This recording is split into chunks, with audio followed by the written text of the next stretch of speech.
Oh, there's no thinking. We're at that point where we can contend. We're at that point. And we told people this was going to happen sooner than people thought.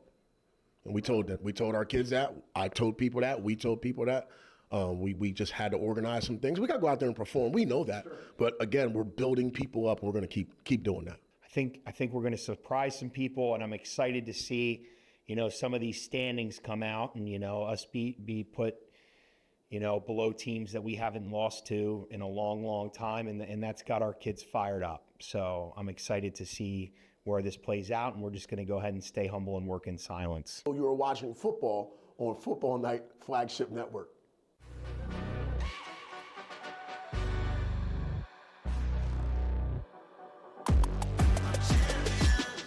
This ain't no regular thing. I came for the ring, you know what I mean. I shoot my shot and it's clean. This for my city, yeah, this for my team. If you talking and talking me nice, I play with all of my life. You see my name in the lights, better get right.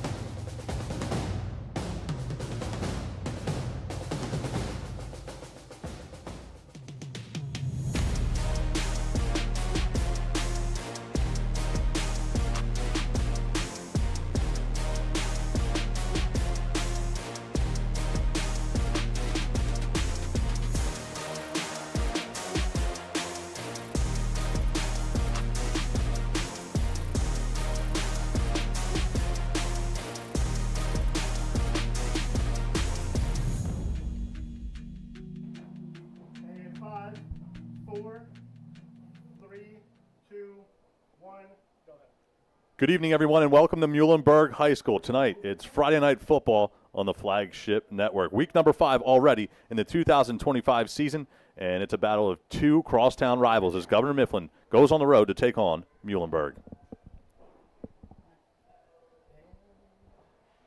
Hi, everyone. Welcome to our broadcast alongside Nate Govan. My name is Max Gretzel. So excited to be with all of you for week number 5, and it's a team that we saw already this season, Nate, just 2 weeks ago, Governor Mifflin, this time on the road against a Muhlenberg team that's 4-0.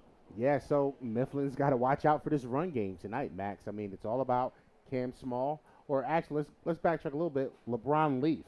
Mifflin's got to watch out for this guy. He's a crazy option quarterback. He can run it. He can hand it off. He can also throw it. And they're going to have to be prepared on all fronts defensively. Yeah, last week with a 37-yard rushing touchdown 2 weeks ago, something similar as well when we were there at Governor Mifflin High School. Let's flip the script now and talk about Cam Small, a guy you know very well with 4 rushing touchdowns last week. Yeah, Cam is he's a dog out there, but he's got a great offensive line in front of him. They're going to cause problems for Mifflin. Mifflin's defense has got to be ready. Only 22 rushing yards last week, and we will see if he's able to continue that, or is he going to flip the script and get the job done on the ground. We are underway here. Beautiful facilities, Nate, driving in here. I will say it was a little hard to get all the way up here up the hill and whatnot, but everybody's saying when they are done with construction here, this is going to be one of the best-looking facilities in Section 2. Ladies and gentlemen, if you haven't gotten a chance to come out here to Muhlenberg Stadium and see what they're doing in the construction, do yourself a favor. It's a treat. Come out here and see it. It's going to be one of the most beautiful stadiums in the state. Mifflin's going to start with the football. And they have pretty decent field position after the opening kickoff. Sun beginning to set here as we get later and later towards the fall season. Leaf goes under center. He'll keep it himself on 1st down and 10. He gets upended, and it's a pickup of about 1 on 1st down. Well, and Max, right away you see the option. Leaf goes ahead and he keeps it himself this time. And we saw a couple of weeks ago against Hempfield where he would keep it, then hand it off, and it really just sets up other aspects of the offense, and eventually it sets him up being able to throw to one of his receivers on the outside. So we'll see how they manage that on the Mifflin defensive end. I'm sure they've watched the film. They're ready for it. Let's see what they do. Leaf is going to have his first passing attempt at Stewart, and he's got a pretty solid pickup as he dives forward into enemy territory, and that's going to be good enough for a Mifflin 1st down.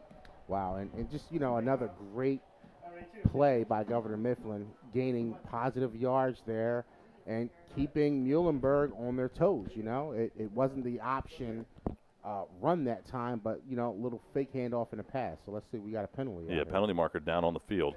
and it's going to go against Governor Mifflin. So wipe away the gain, and that'll be a second down upcoming and long. Mifflin's struggling so far this season as a whole, both offensively and defensively, near the bottom of the section in total offense. Yeah. And as they get deeper into this season, they're still trying to make some corrections. And I know head coach Nick Morris, he's been harping on that in practice. Well, you got to. And, they've kind of got a relatively young team. They don't have a full roster of seniors out there. So there's going to be some learning curves, and some guys are going to mature before our eyes. Wow, A little bit look of a at that miscommunication there. Woo! And the Muhlenberg defense makes a massive stand on second down. Wow. And look at that. Cooper Burr, number 11, in there with also Mikey Miller. And I didn't get a chance to see who was in there originally with the first contact. I believe it was number 72 who had that first contact in there. So Tony Ferrier. Again, that's great defense. How can Mifflin counteract this, Matt? 3 different Mustangs have touched the football on the opening drive. Leaf and Stewart, and now Millisock on his first carry of the game. Millisock remains in the game, and he is the lone tailback. Not used to seeing Mifflin in a shotgun like that. No doubt about it. Leaf scrambling to his left, pump fakes, fires over the middle. It's complete, and just shy of first down yardage on that play. Well, and that's good patience in a pocket by Leaf there. Dentale, the leading receiver on the season for the Mustangs, has his first reception of the game, and it'll bring up a third down and short.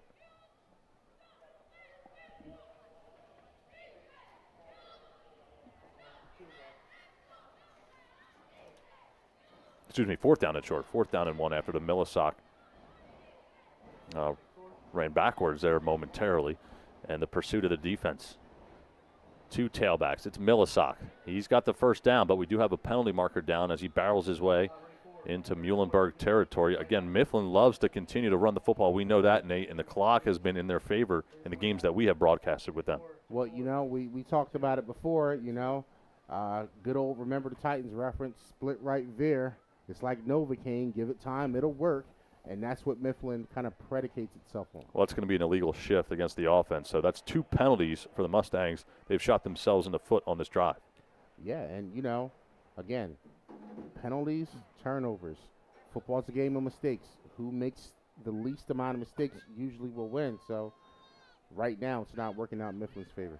No doubt about it. It's a 5-yard penalty. It'll back them up, and it'll become a 4th down and 6. And that goes from a rushing opportunity on 4th down and short to now possibly a punt. And I would like to make it one quick correction. Number 72 is actually Xavier Otero. I got that wrong. 72 and 75 were close on the roster. I'm getting old with my eyes, Max. Well, I'll tell you what, not too many teams that have a quarterback and a punter as the same person, but LeBron Leaf is that man. And he boots one away. It's a healthy punt. It is. And it's going to be fielded around the 25-yard line by Caleb Perez. Yep, sophomore Caleb Perez. He's one of the super sophomores on his Muhlenberg roster. I had a chance to interview him and a couple other guys, Adriel Baez and, Julian Rowland, a lot of guys, but they got a big sophomore class that's going to contribute, get some playing time, and be the future for this Mule team. Well, Mifflin has, in the past, dominated this matchup. They won 26 consecutive games in this series, and there you see Muhlenberg's defense have to be proud of your Coach Flowers and company after their first defensive possession of the game. First down carry goes to Small. He's bottled up. He maneuvers to his left. He's got some healthy running room, and just like that, the Mules go into Mifflin territory on first down. And Max, right away, you see the athletic ability from Cam Small. He gets touched in the backfield. He's not easy to take down. He bounces off defenders, gets outside, and shows his speed to hit the sideline. Small, athletic ability. 4 touchdowns last week, 194 yards on the ground. And we have a penalty marker down on the field. It's a personal foul, and it's going to go against the offense. So now both teams on their opening drives have shot themselves in the foot. And after both times, Nate, on the first drive for Mifflin, they had first down results but got called back by penalty. Now all of a sudden you see a very similar thing, first down, and it's a first down pickup, but another penalty marker. Well, and it is a big game for both of these teams. We'll just chalk it up to first quarter jitters, and they'll calm down, relax a little bit, and get back to playing a cleaner style of football. So the Mules are now located at what a touchback would be at the 20-yard line. Handoff goes up the middle, and a 5-yard pickup. Credit that offensive line with some movement up front. Yeah, this offensive line from Muhlenberg, they've got some size up front, and they're going to push people around. I mean, they're one of the top scoring teams in the Lancaster Lebanon League. I think they're averaging somewhere close to almost 49 points a game. So Mifflin's defense, they got their hands full tonight, Max. Well, after one carry for Small, he's almost near his halfway total as far as carries go, and yards from a year ago. 12 carries for 22 yards in the matchup last year against Mifflin. He'll try to change that story here tonight. Goes up the middle yet again, and that's going to be a pickup of about 3. Yeah, and I know Cam Small had this game circled on the calendar, after being held for 22 yards last year. He won his get back, I'm sure. 100%. He won his get back. Small, the senior. Kind of crazy. We're already in week 5 of the season, but it's been a lot of fun and another opportunity to see a new campus location, a new school, and some great facilities as Small remains in the backfield. Baez scrambling to his left, fires toward the sideline. It's complete. Mike Miller. Miller around the 40-yard line. And also last week against Lebanon, Mike Miller had one interception return for a touchdown. Big-time play by Miller, and Miller is just an all-around athlete. He's a great football player. He's a great basketball player. He just does a little bit of everything. Solid pickup for Miller, but it's not going to be enough for a first down. It's going to bring up 4th down and 6. The punting unit is on for the Mules.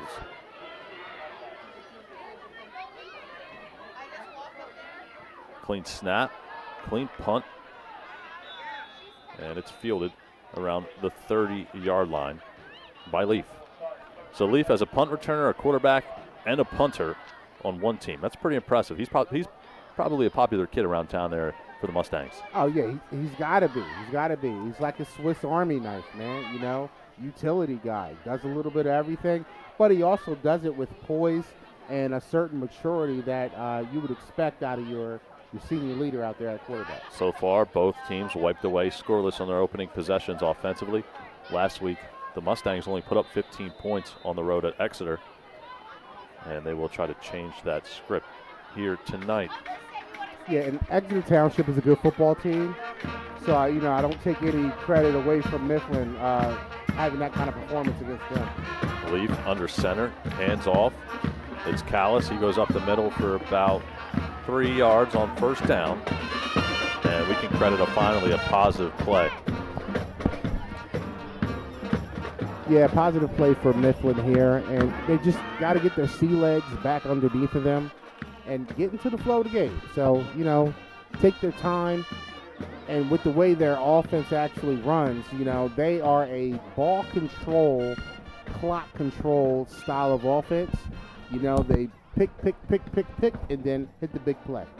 Callis and Stewart remain in the backfield. As Leaf goes under center yet again, very similar formation. Stewart gets the carry. He's upended around the 40-yard line. So back-to-back plays, small pickups, but based on what we've seen early in this game, I'm sure the Mustangs will take that and continue to run the clock here in the first quarter. 3rd down and short upcoming. And on the defensive end, Cam Small with the stop there. So just Cam Small is so important to this football team and the success of what they do. Yeah, small two-way player. And it's impressive to see because we know how talented he is as a running back. I'm sure he wants to remain in there and just kind of only do that, but it shows you how much of a team player he is, able to step in on defense as Leaf keeps himself, goes up the middle, and that's going to be good enough for a Mustangs first down. So for both teams now, we have our first down of the game, and it goes to the Mustangs as they keep the possession alive. And good job by Mifflin. They're staying on schedule. And, we talk about that in other games where you don't always have to have 7, 8, 9 yards a pop on a run, man. Give me 3. Give me 3 good yards on every time you touch the ball, and we'll stay on schedule to get the first down. Especially in a game where you think the defense is going to tell the story. And so far, that has been the case. only one passing attempt so far for Leaf. We'll see if he's able to pick it up with his arm. We know he likes to use his legs.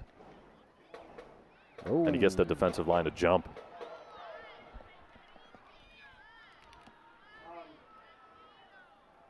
Justin Jaquez got over the line of scrimmage. That's going to be a 5-yard penalty on the Mules. Yeah, Just, you got to keep your eye on the football, and it's hard to hold your water down there sometimes, Max. I've been there, man.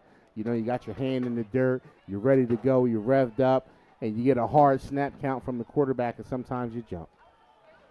Millisock, the tailback. He gets the carry. Ball's loose.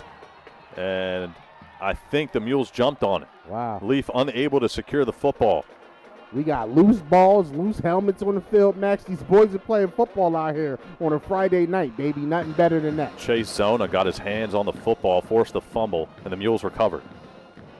Big time play. And we have our first turnover of the game. So what do we look for now, Max? Can Muhlenberg convert and turn this turnover into points? You know? Yeah, the turnovers are definitely going to tell the story. And you mentioned that, obviously, off camera before the open. And so far, the Mules have really stepped up defensively. And Mifflin and Muhlenberg, as two teams that continue to obviously play each other year in and year out in Section 2, it's been an absolutely dominating performance year in and year out for the Mustangs. But tonight is one of those opportunities you say to yourself, well, the record says otherwise with the Mustangs coming in at 2-2 and the Mules coming in at 4-0. Could this be the night the Mules get their first W since 2004 against Mifflin as Small goes up the gut? Wow. First W since 2004. This win would mean a lot to this Muhlenberg program, specifically to do it on their home field in this new stadium. Big time. That's a pretty big M there in the middle of the field, too. Oh, yeah. Make your presence felt. Baez in the shotgun, Small to his right. Baez with a clean pocket, fires, and that goes incomplete. Looks like he was looking for Miller yet again. In and out of the hands, however, it'll bring up third down. Yeah, and Mikey just has to secure the ball before he runs there. You know, he just got ahead of himself a little bit.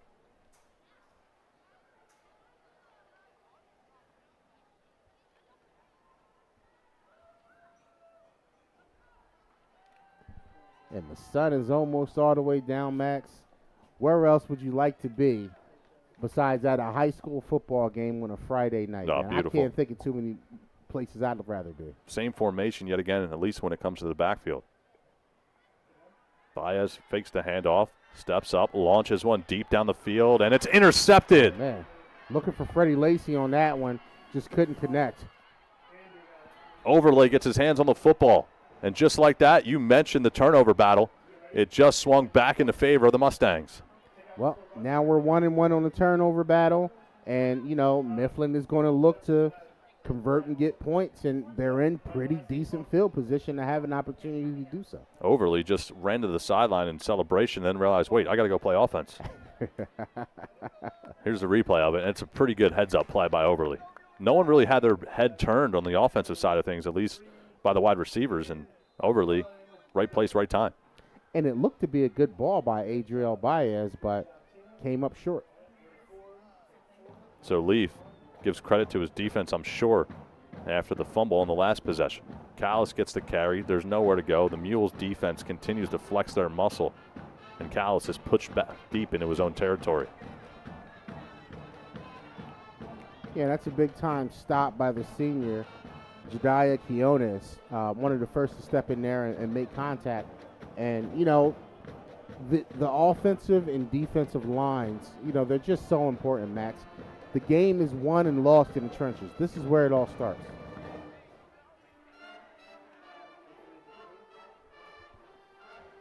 So the Mustangs continue to try and fight offensively. Only scored 15 points last week against Exeter. And this is a little trickeration play. Stewart gets the carry, goes up the gut, goes deep in enemy territory. He's brought down inside of the 35-yard line, and finally a big-time net gain for the Mustangs offense. And this is kind of the reason why Mifflin is so dangerous and can just kind of get comfortable in their offense. Even if they get a loss like they got on the play before, they know eventually they're going to pop one because they just keep going at it and at it and at it. And eventually your defense gives something up, and you just hope it's not for a touchdown when it happens. So far, Leaf has let his teammates do the dirty work in the backfield. Hasn't really had the opportunity himself to run or throw the football, but so far so good. And as I say that, he tries to keep it himself, stays on his feet, goes up the middle, and he's still going. And he makes something happen after it looked like he was going to be about 2 yards behind the line of scrimmage. Turns into a 3 or 4 yard gain on the play. And I do applaud the effort by LeBron Leaf on that play. However, I like to see him just get down. Sometimes playing hero ball out there doesn't work out for you. You either turn the ball over or, you put yourself in a position to be injured. So just the play's over, man. Just get down for us. Clock continues to wind as we see the beautiful sunset here at Muhlenberg High School. But I guess that's easy for me to say sitting in a booth watching him play the game. Oh, me and you both. Me and you both. Mifflin with 20 points 2 weeks ago, 15 points last week, and trying to get their first points of the game here tonight as Stewart has a short gain. Well, and that's what, scoring 15 points last week against a really good Exeter Township team who is 4-0, looking to go 5-0 this week too. And, Exeter always feels a good team every year. They've been really good for a long time. But, you got to come out here and give this other defensive team from Muhlenberg something to fear. 15 points won't get it done against this team who averages almost 49 points a game. Yeah, no doubt about it. And again, last week when Leaf had that rushing touchdown, it was already a 22-0 deficit that the Mustangs were facing. Leaf takes the snap, throws one into the flat, and Stewart stays on his feet before getting tackled just shy of the 25-yard line. Mikey Miller, first one to make contact there, number 18, and he's just flying around, coming up from his strong safety spot there, and, just made a beeline for him. And can't run without your legs, Coach. I say it all the time. No doubt about that. Mules on their heels just a little bit as the ball is worked closer and closer towards their end zone. It's a 4th down and short. Have to expect a quarterback sneak here from Leaf. He goes under center, takes the snap, barrels his way forward. It's going to be enough for a Mustangs first down, and they will keep the drive alive. Okay, we're almost in the red zone here. A couple yards outside of the red zone, and what else is Mifflin doing? Controlling the clock, keeping that explosive Muhlenberg offense off of the field. And that might be another key to success that I forgot to mention in the open, the ball control game. You go against a high-scoring offense like this, you want to keep the ball out of their hands. Mifflin's offense can do it. A little trickeration play yet again. Not much doing there on first down. No, Mifflin wasn't fooled on that one at all.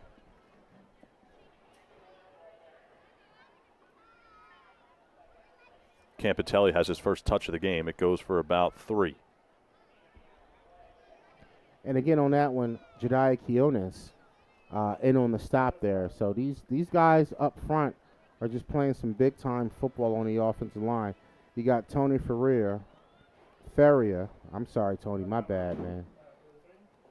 You'll see Connor Cantner getting there in the mix, number 77. You'll see number 72.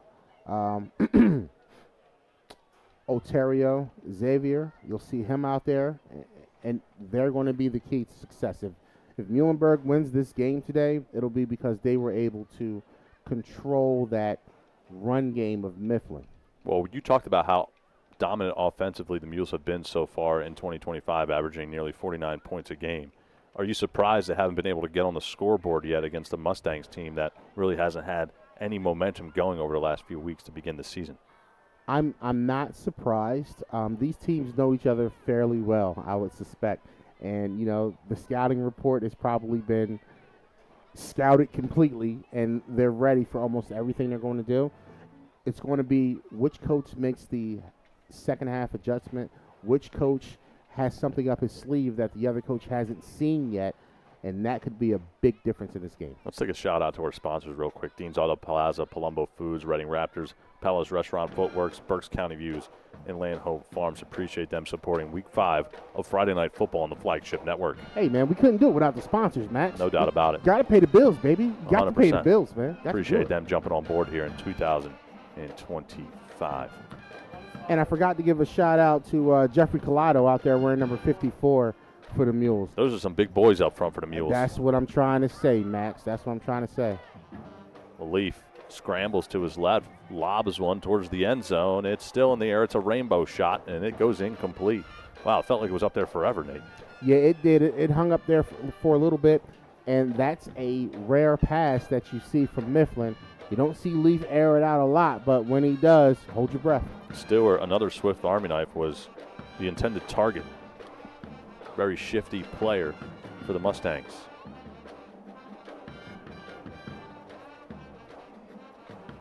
That'll bring up a third down. About 6 yards to go for a first. Murray spread out wide, bottom of your screen, man-to-man coverage. We'll see if Leaf gives him a chance in the red zone almost. Leaf takes the snap, and he's bottled up in the backfield. Man, oh man, number 92, Quinones, and on the play again. This kid's having a game. We done called his name like 3, almost 4 times, and their tackles for losses in the backfield. That's big time, Max. You give Quinones a shout out, and he produces on the field. It's 4th down. Hey, man, big fella, this is what you practice for every single day. When you're out there doing those sprints and coach got you doing up downs, and so that you can be in a mental and physical condition to be able to play like this. Well, Quinones frustrated as the penalty marker's down on the field, and it's going to be a personal foul penalty, I believe. It's going to be about 15 yards. Didn't see the call, saw the ref, didn't get a number, but saw the ref make the call, and that's going to move the football inside of the 15-yard line. So just like that, Nate, turnovers and penalties, and Quinones turns what could have been a massive stop. And now, unfortunately for the Mules, they're going to have to make a stand deep in their own territory. Let's see what they can do. Callis, the tailback. Stewart in motion. Pitch plays on. Can he get some space toward the side? And it's a decent pickup inside of the 10-yard line, maybe about 4 yards on the play. And the stop goes to Emilio Alvarez. Alvarez flying around the field there. Mifflin trying to get some blockers out in front on that right side. Unable to do so. Stewart still able to pick up a couple.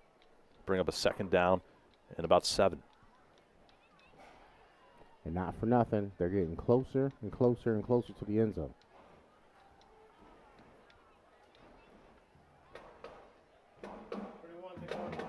Pre-snap motion. Leaf keeps himself, scrambles to his left, cuts upfield, and he's hit by 3 blue jerseys. And he's brought down just shy of the 5-yard line. Don't know who you want to give the credit to on that play for the tackle, but you really can pick your poison. Well, you know, I'll start with Emilio Alvarez, number 22, and then I saw Mike Miller also in there, number 18. 2 guys. I mean, Cam Small also got a little piece, too. I see Cam. He a little piece, man. Well, 2 weeks ago when we saw Mifflin knock off Hempfield 20-19, it was Leaf with a rushing touchdown and a passing touchdown also. He gave Murray an opportunity from about the 7-yard line. Very similar situation right here. Callis right behind Leaf. Tries to get him to jump, and I believe he did. It was Quinones off the edge, clapped his hands in frustration, and we'll check the penalty. Yeah, that's tough, man. That's tough. That's tough.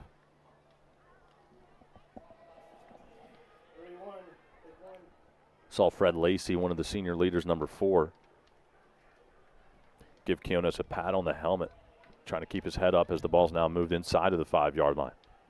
And Freddie Lacey is, I'm curious how often we'll see them test his side in the passing game. He's a freak athlete. You know, he can take them all the way to the house. You know, so I would be leery throwing his side. Murray with the size advantage, top of your screen, one-on-one with the cornerback, Lacey. Lots of movement around the line of scrimmage. Stewart goes up the middle, trucks his way forward. No signal yet. Looks to be. And he is in for the touchdown. I That think the looked referee short to signaled. me. He did. He got his did hands signal. up. Yeah, he got his hands straight up in the air, but no one's celebrating. So Yeah, I mean, Ray Charles saw that. That wasn't a touchdown. I don't know how he had his hands up, but okay.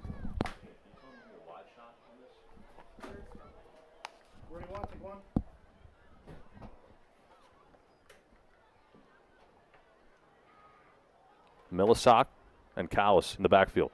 Leaf keeps himself, goes up the middle, falls forward. Still no signal yet.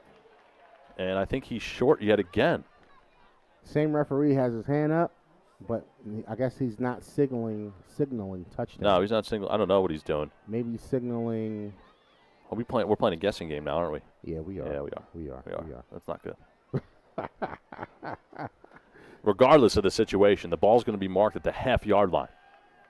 And when you have players up front that the Mustangs do, including Leaf himself, able to keep the football, you expect another QB sneak here. Quiones moves from the edge spot, and he's going to go one spot in towards one of the tackle positions. I wouldn't be surprised if we also saw a quick toss outside. Same formation. It's a handoff to it's Millisock, and he's stopped, still on his feet, but they're going to get denied yet again at the goal line, Nate. And Cam Small in there to help finish it off and stop that forward momentum. And again, we talk about the size of this Mifflin defense and the strength. And I'm sorry, Muhlenberg defense, not Mifflin. But it's tough sledding out there, Max. Run after run after run. No success yet. Do you dare pass the football? No, I run it. I think everybody's looking for you to go up the middle again. I like something to the outside. Leaf takes the snap, There's the pitches pitch. one out. Stewart charging towards that far sideline, cuts upfield. He's into the end zone. We have a late penalty marker. And we will check the flag. And that's going to be a hold coming back. Well, it is a hold against the Mustangs. And I was a play late with the toss. Well, I'll say they were a play late with the toss, but I was thinking that the whole time. We've been running up the middle, give them something to the outside, stretch that defense, and give Stewart an alley to try to find and shoot through. It worked, but you got to play clean football up front offensively on the line.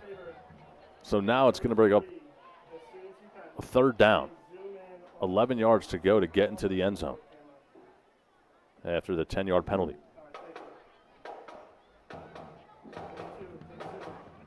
Murray and Overly spread out wide. Dantali, number 8, at the tight end position. Leaf takes the snap, back to throw, fires the opposite side of the field. Blockers out in front. Callis maneuvering past a couple of bodies, and he's brought down inside of the 5-yard line. The throwback screen there, I mean, I guess they're just looking to try to get one of their athletes out there in space, make somebody miss and make a play. It just didn't work out that time. And that was Overly, I have to give him credit. And it'll bring up a fourth down for the Mustangs. Do they elect to kick or go for it? We shall see. Stewart jogging toward the sideline.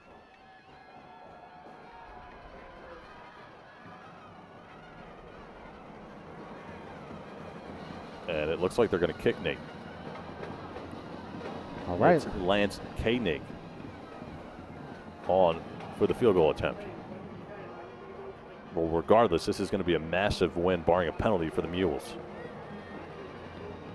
Clean snap, solid hold, kick is up. It's good. And the kick is good. So the Mustangs strike first on the road here tonight, but the bigger story is the Mules' defensive stand on their goal line. We have our first timeout of the game. We will step aside and be right back after this.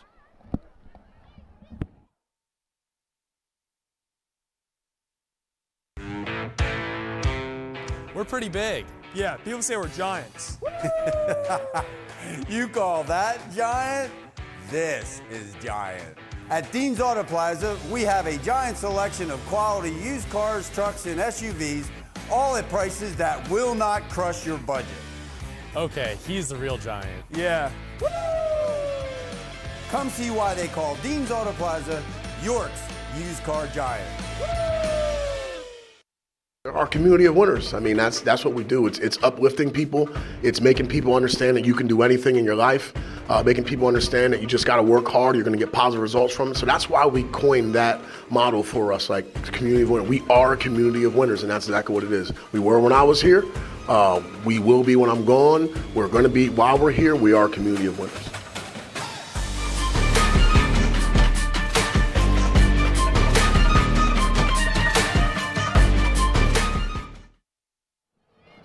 Back out of a timeout, Max Kretzula and Nick Van. It's Governor Mifflin and Muhlenberg doing battle here tonight.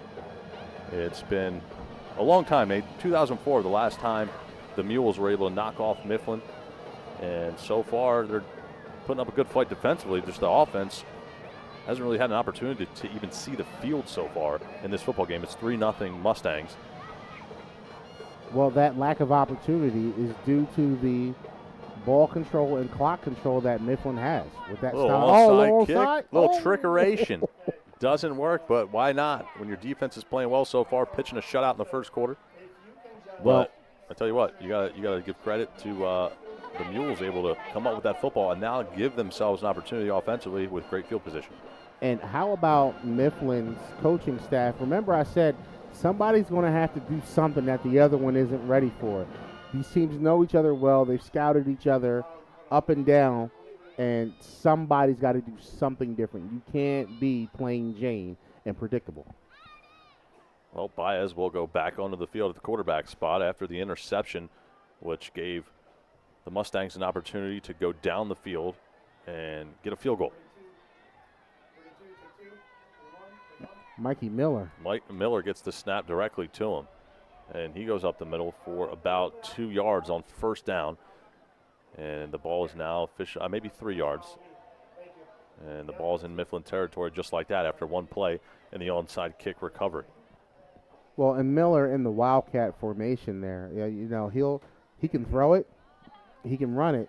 So, you know, just he does a little bit of everything, I wouldn't be surprised to see him, Cam Small, or Freddie Lacy in that Wildcat formation. Baez back at the quarterback spot.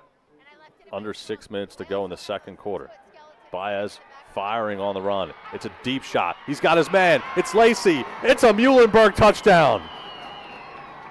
Big time Fred, making them do what they do. Great ball by Baez to find Freddie Lacy pretty much in stride.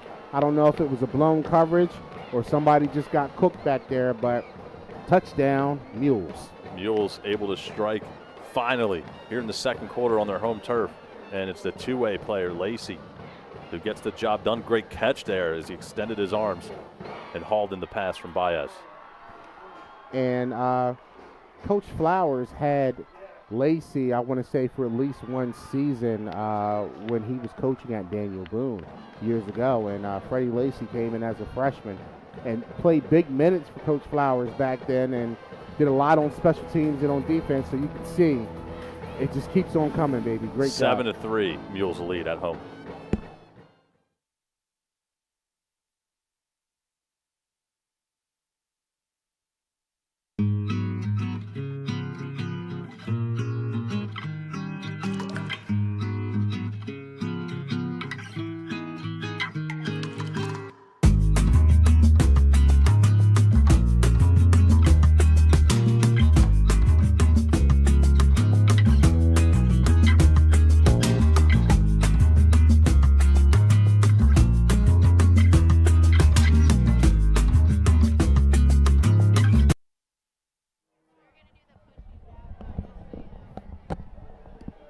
Out of a timeout, it's Baez to Lacy for 6, and the Mules have taken a 7-0 lead. Now, the last kickoff, it was Mifflin with an onside kick. Do they dare try it? No. No, I think you keep momentum and just play football. Pooch shot, Stewart Fields, and he's able to go past the 25-yard line before being tackled around the 27. So when you talk about a touchback at the high school level around the 20, it's a 7-yard positive gain from that standpoint. And we'll see if the Mules defense can continue to have a stranglehold on this game. So what will Mifflin do to change it up? You know, we're expecting them to come out, run this football, run it. Maybe they'll open up with a pass.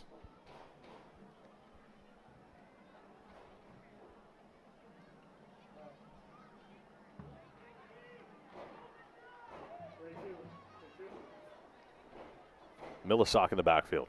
Stewart goes in motion. Low snap. Wow. Pitch play to Stewart. Maneuvers past a couple of blue jerseys. He's brought down past the 30. It's going to be a pickup of about 2 on the play.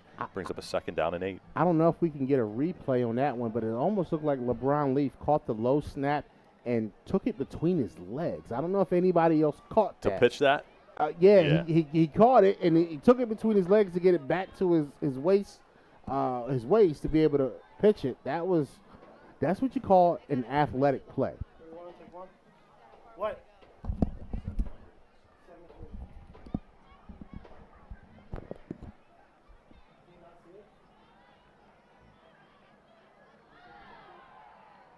Leaf now. Pistol formation. Murray in motion. And that's a miscommunication. Ball's on the turf. It's scooped up. And the Mules come away with yet another turnover. Wow. That's just a bad snap, and Cam Small winds up catching it off the bounce. And, he was looking for pay dirt, but he said, let me just hold on and get out of bounds, give my offense a chance to put some more points on the board. Small probably came into this game thinking he was going to run wild at the running back spot. So far, it's been his play defensively that has been the story. And the Mules come up with a turnover. Can they turn it into points? That's the bigger question. But you mentioned it, Nate. The turnovers continue to play a huge story, as well as the penalties. That's right. And the Mules have to be pretty happy with how they've played so far here tonight. Oh, they have to be. And, Cam Small, I interviewed him a couple of weeks back for Muhlenberg's media day, and he's not really a rah-rah guy or anything like that, really, really soft-spoken, just a humble leader, but he shows it on the field with his play, and that's all you can ask out of the young man. So Baez back to work with Miller and Small in the backfield. Small goes with no gloves at the running back spot. Now he goes in motion. Miller gets the carry, has some running room, charges up the gut. He'll get tackled just shy of the goal line. But what another healthy play, especially with that offensive line moving the Mustang bodies up front. Well, here we go. When you see momentum shift like this, big plays tend to happen. Is there a flag on the play? We'll check it. Yeah, there is some laundry on the field. Holding. Well, never mind. I give credit to the offensive line for moving bodies, but they did it illegally, and there'll be a 10-yard penalty. Well, and Max, I tend to be a little bit more lenient on offensive linemen because I played the position. But there's holding on every single play. Sure. It's just a matter of when it's called, 100%. That'll be a 1st down and 20 after the 10-yard penalty. And, I don't mean to take anything away from the defensive linemen. They're working hard, too, out there. Without a doubt. They're working hard, too. Miller in motion. He'll get the catch in the flat. Makes one man miss, charges upfield, and puts his head down across the 20-yard line. Miller playing with some feistiness here tonight. Oh, and he steps over him and looks down. No penalty marker, but you're right. He was kind of looking down there at Overly. And look, who's working the chain gang? None other than the other Flowers brother, the head coach for Muhlenberg basketball. And he's probably looking at Mikey saying, man, come on, man, just get back in the game. Old Matt Flowers, my guy.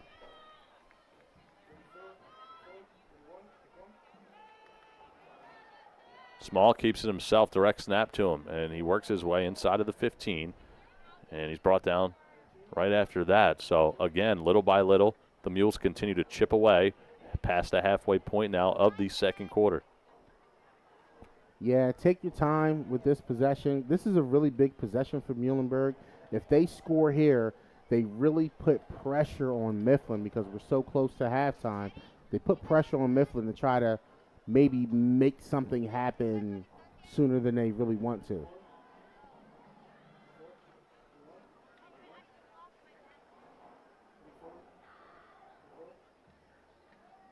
Mules really spacing that defense out for the Mustangs. And we have a whistle and a timeout on the field. 3:47 to play until halftime. We'll be right back.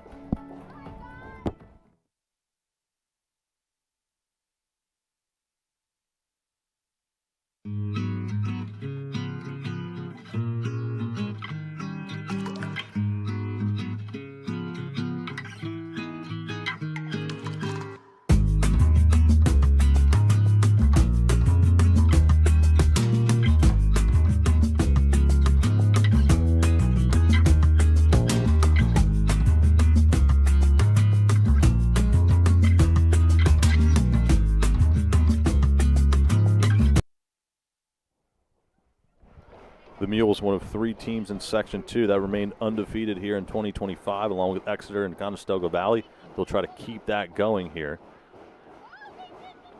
They are leading the section in scoring with 199 points so far here in 2025, and with that touchdown, they are across the 200-point mark total. And this is what Mifflin doesn't want to kind of try to get into a shootout with this team. Like, this is not what you want to do with these boys out here. Miller and Small continue to be the focal point of the offense. Outside of the touchdown from Lacey, Miller gets yet another touch, cuts up the gut, and pushes his way forward inside the 10-yard line. It's a good push up front by the O-line.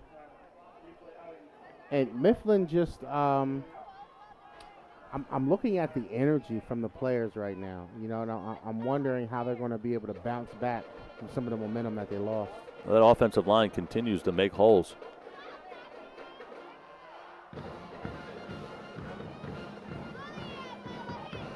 Lacey, who caught the touchdown. There you see him, number 4. He's in the slot. Look, he needs help. Nobody's covering Lacey. Well, it's going to go to Small regardless. He makes one man miss and spins his way inside of the 5-yard line and brought down just after that. And I saw the Mifflin defender. Yeah, jumping overlay, up and down. had his hands up. Yeah, I said, hey, somebody else get over there and help. The slot wasn't covered. Thank goodness it was a run play call, but I'm sure somebody from Muhlenberg's coaching staff who's sitting up high saw that, and they'll come back to that.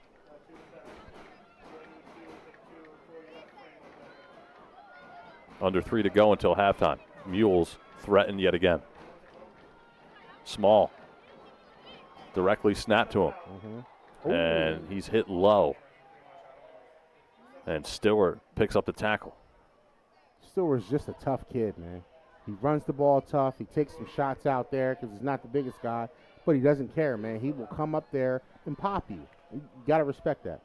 Yeah, Small only listed at 5'8", but he plays bigger than that, obviously. You've seen that throughout this season so far. And Small, luckily, kind of looked a little dangerous there going after the knee. It did. I was nervous for him, but, you know, strong, tough kid, and I'm glad he's okay out there.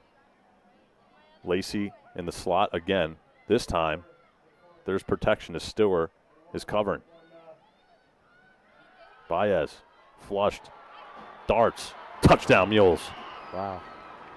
Baez looks really good. He looks very, very polished. And, you know, he's coming in his first year at quarterback.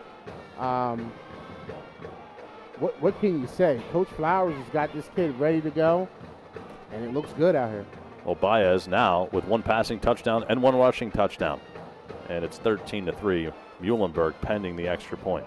Well, and the problem with that play was Mifflin definitely respected his ability to pass. He's shown them already. He can hurt him with his arm. So it only takes a split second of hesitation. He's able to pull the ball down and take off for a score. Shupp able to knock the extra point through, and it's 14-3 Mules.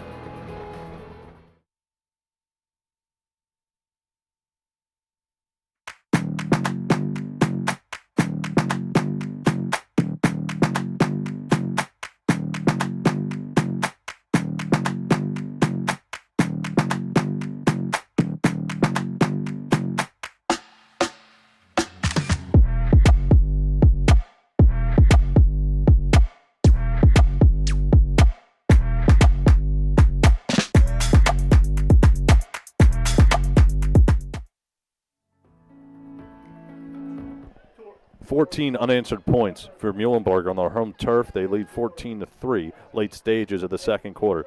And the Mustangs now, with under 2 minutes to go, need to get something going offensively with still 3 timeouts to work with. So with very limited time here in the second quarter, will they change up what they do a little bit, you know? Another pooch shot. Stewart able to field it inside of his own 25-yard line. Just what the doctor ordered offensively for the Mustangs as he charges his way forward to about the 45-yard line for some amazing plus field position. Yeah, that's a blessing for the Mustangs, to be honest with you. You know, they needed that field position, so now they don't have to go as far, and they can run something closer to what their normal style of offense is. No doubt about it. We'll see if they're able to keep the ball moving here and get on the scoreboard before halftime. I would just love to see Mifflin open the offense up a little bit and air it out. We got 2 wide receivers to the top of your screen here, so that's an indicator. Leaf takes the snap, scrambles that way, fires toward the sideline. It's low and incomplete. He did have his intended target open. It was Murray. And when they look at that on Monday in the film room, somebody's going to get chastised about that. The play was there. It was a great play call. The route looked to be ran well. Leaf just kind of lowballed it a little bit, and he'll wish he had that one back. 2nd down and 10 from the 45-yard line. You mentioned the Mustangs possibly airing the ball out. We'll see if they're able to execute.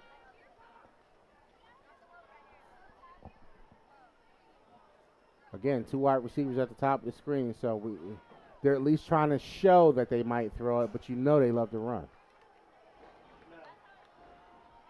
Leaf able to handle another low snap. This time it's tipped, and it's incomplete. Wow. Miller almost had his hands on it for the interception. Yeah, that was a big break for Mifflin. If Miller comes away with that turnover, that could have been big. So now if you're the Mustangs, 3rd and 10. Probably run the football, right? I think you do. You're a little conservative now because you just had your quarterback roll. You move the pocket, roll him out, let him use his legs a little bit, buy some time, but incomplete pass and almost a turnover. So let's not do anything crazy. Would here. also be interesting to see the Mustangs swallow all 3 of their timeouts before the half, as Leaf still has room to work with. Fires, and it's intercepted yet again into the danger zone. And going the distance is Miller, who makes up for his drop on the last passing opportunity. Ladies and gentlemen, it's Miller time. Don't you forget about it. It's Miller time out there. He just dropped the last interception opportunity. Not this one, Max. This one's going to the crib. Unbelievable. The last thing you can do if you're a Mustang is turn the football over. Not only that, it's a pick 6. And it hasn't been the night for Leaf here tonight. And that makes 2 pick 6s in back-to-back games for Mike Miller. Don't throw that man's way, basically, is what I'm thinking in the second half. I talked about Freddie Lacy and him being an athlete and him probably not wanting to throw his way. Mark that down for number 18 as well, too. Shup 2 of 2 on extra points so far here tonight. He'll look to make it 3 of 3. Kick is up. It's a low one, but it's good. It's good. It's good. And after trailing 3-0 in this game, Muhlenberg has opened up a can of you-know-what, Nate. It's 21-3. Yeah, they opened up a can. I got you.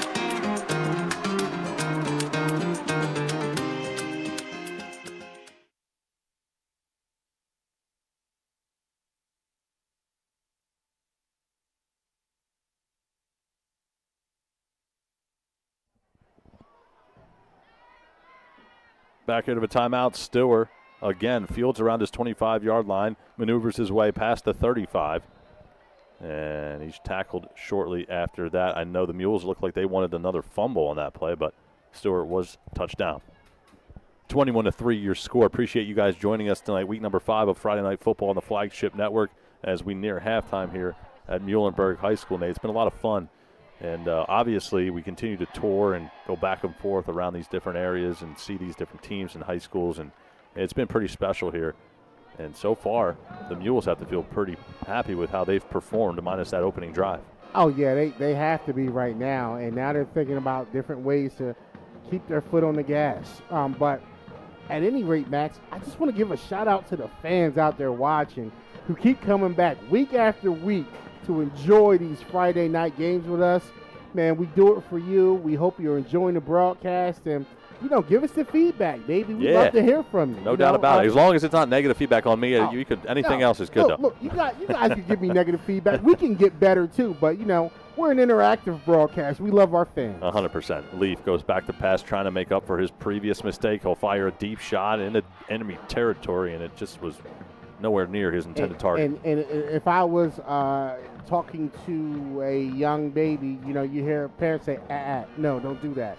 That was him trying to do a little bit too much because he feels that pressure from the last 2 interceptions.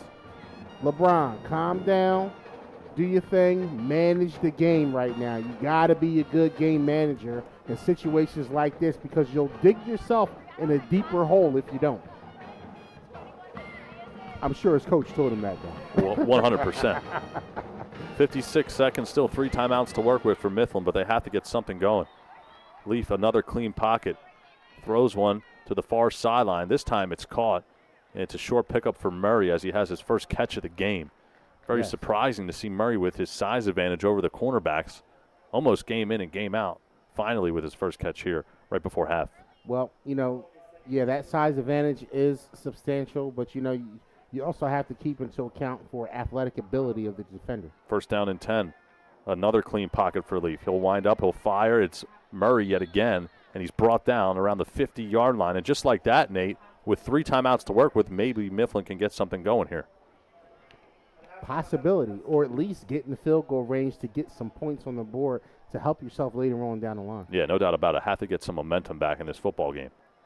And on that note, Coach Flowers will take a timeout, trying to give his defense a little breather, giving up back-to-back passing plays. And I'll tell you what, Nate, that sounds on the surface kind of surprising to say, oh, who cares? But we haven't seen Mifflin able to complete passes at a high rate yet tonight, so that's back-to-back pretty impressive plays. I'm sure they'll take it. 33 seconds to work with. We'll step aside and be right back.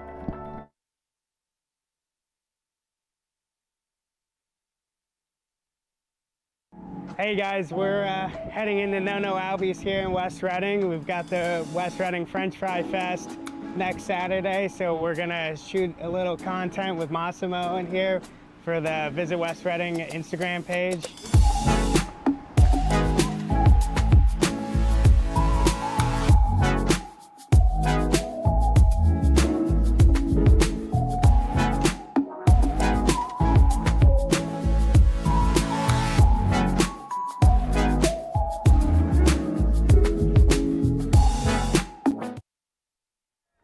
Out of a timeout, Leaf and company continue to try and threaten the Mules defense. Leaf will do it with his legs, crosses the 40, and goes into enemy territory even deeper as he jaws with Miller after the play.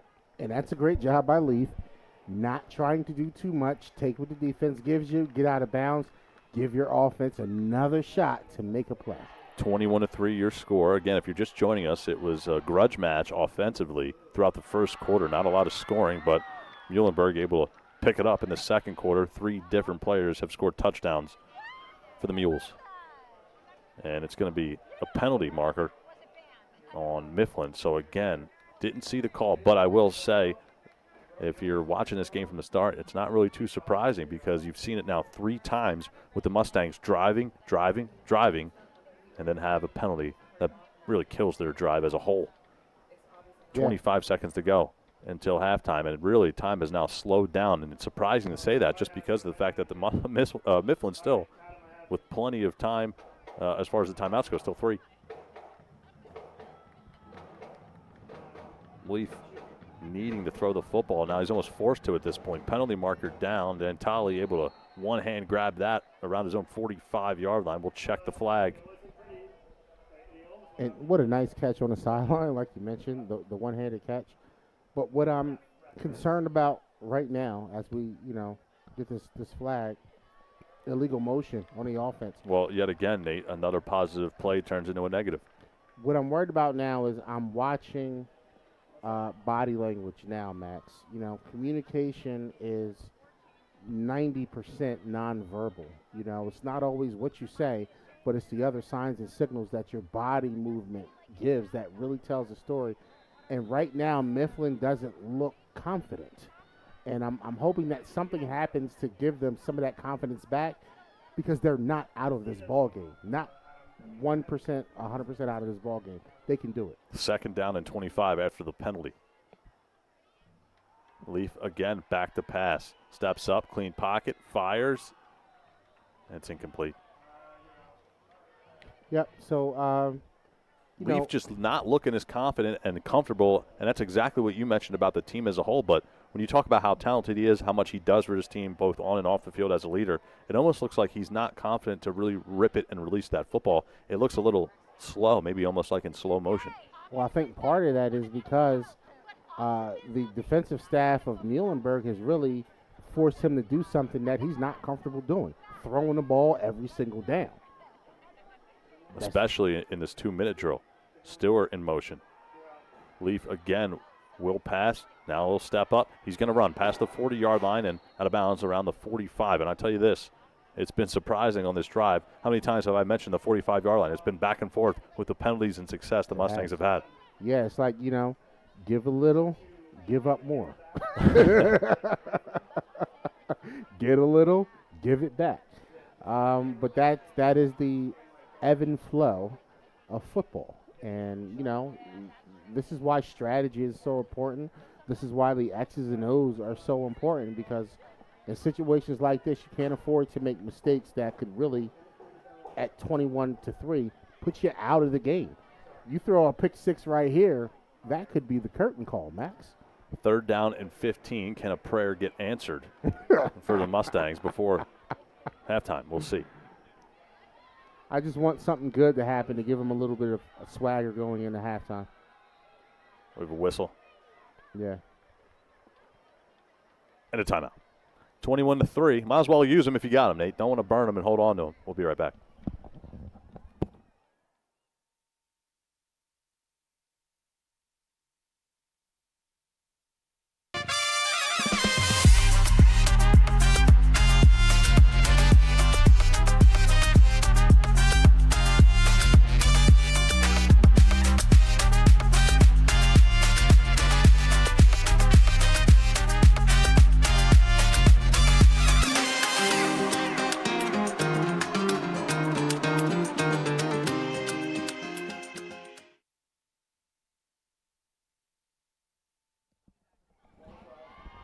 Back here out of a timeout, Max Gretzel and Nate Van taking you through week number 5 of Friday Night Football on the Flagship Network. Muhlenberg leads 21-3 on their home turf, looking for their first victory against the Mustangs since 2004. Still one half of football yet to be played, however, and a lot of story left to be told. Leaf again will pass. He'll fire. It's a deep shot to the far sideline. Has his man. It's Murray past the 40-yard line and tackled inside of the 35 as the clock expires. And we head to the half, Nate, I believe. So 21-3 is your final score at the half. We will wrap things up with the halftime report of the first and catch you for second half action. Stick with us, though. The halftime report will follow.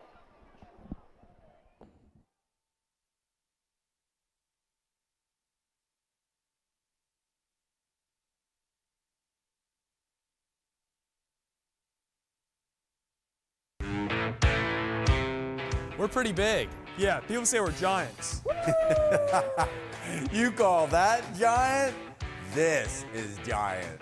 At Dean's Auto Plaza, we have a giant selection of quality used cars, trucks, and SUVs, all at prices that will not crush your budget. Okay, he's the real giant. Yeah. Come see why they call Dean's Auto Plaza York's used car giant.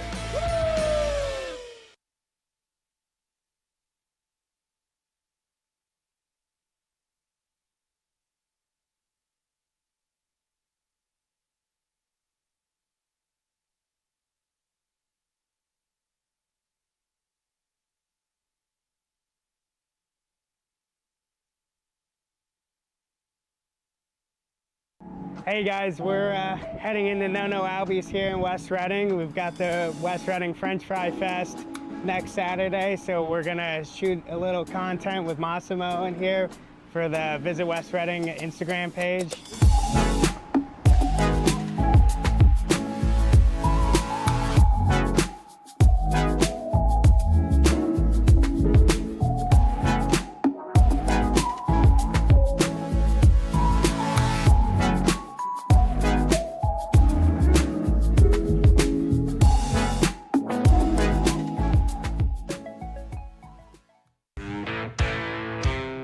We're pretty big. Yeah, people say we're giants. You call that giant? This is giant.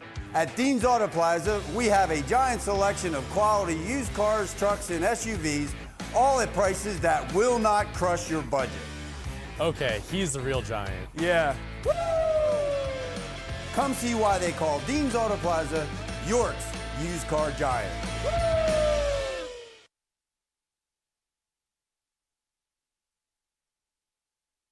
Hey guys, we're heading into No Albies here in West Reading. We've got the West Reading French Fry Fest next Saturday, so we're gonna shoot a little content with Massimo in here for the Visit West Reading Instagram page.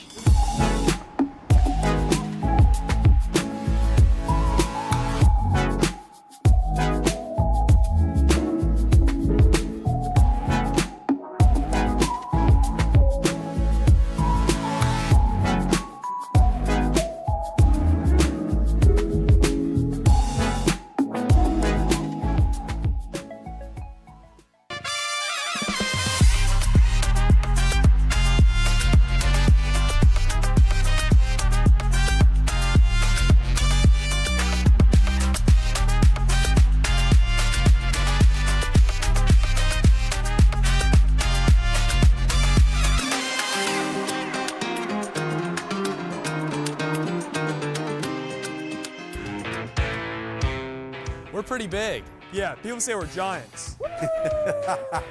You call that giant? This is giant. At Dean's Auto Plaza, we have a giant selection of quality used cars, trucks, and SUVs, all at prices that will not crush your budget. Okay, he's the real giant. Yeah.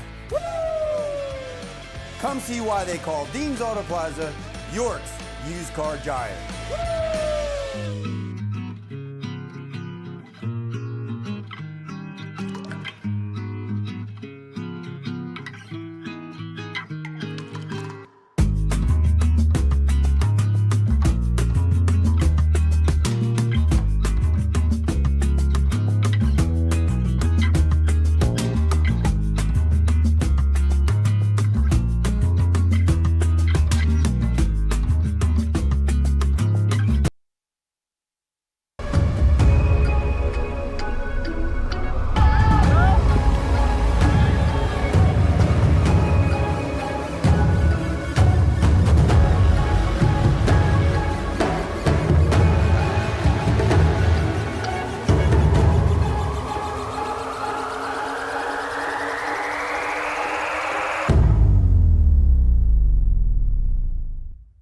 Hey guys, we're heading into No Albies here in West Reading. We've got the West Reading French Fry Fest next Saturday, so we're gonna shoot a little content with Massimo in here for the Visit West Reading Instagram page.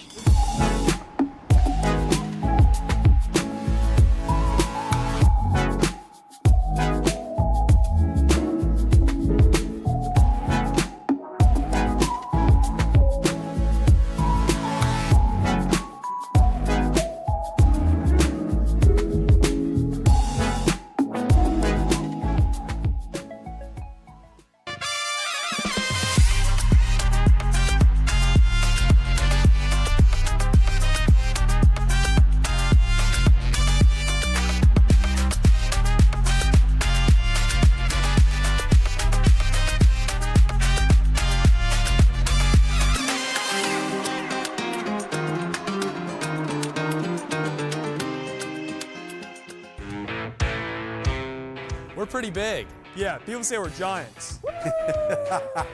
You call that giant? This is giant.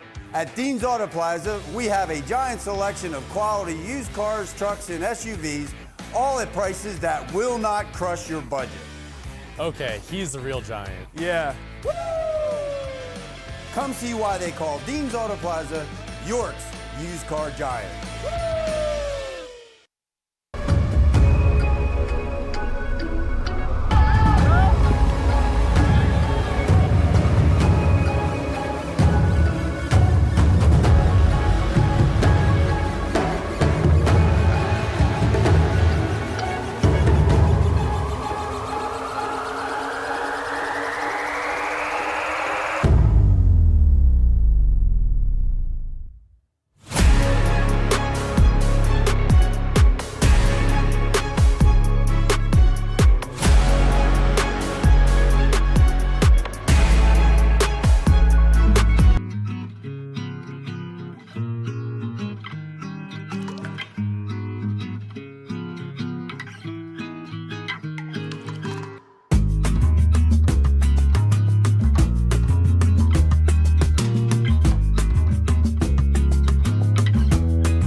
Hey guys, we're heading into No Albies here in West Reading. We've got the West Reading French Fry Fest next Saturday, so we're gonna shoot a little content with Massimo in here for the Visit West Reading Instagram page.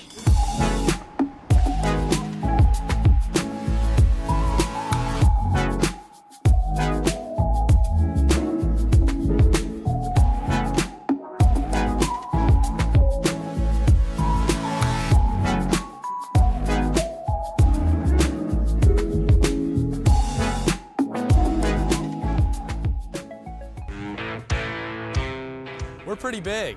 Yeah, people say we're giants. You call that giant? This is giant.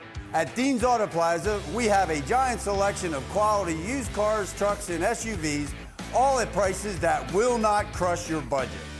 Okay, he's the real giant. Yeah. Come see why they call Dean's Auto Plaza York's used car giant.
We're pretty big. Yeah, people say we're giants. You call that giant? This is giant. At Dean's Auto Plaza, we have a giant selection of quality used cars, trucks, and SUVs, all at prices that will not crush your budget. Okay, he's the real giant. Yeah. Come see why they call Dean's Auto Plaza York's used car giant. Hey guys, we're heading into No Albies here in West Reading. We've got the West Reading French Fry Fest next Saturday, so we're gonna shoot a little content with Massimo in here for the Visit West Reading Instagram page.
pretty big.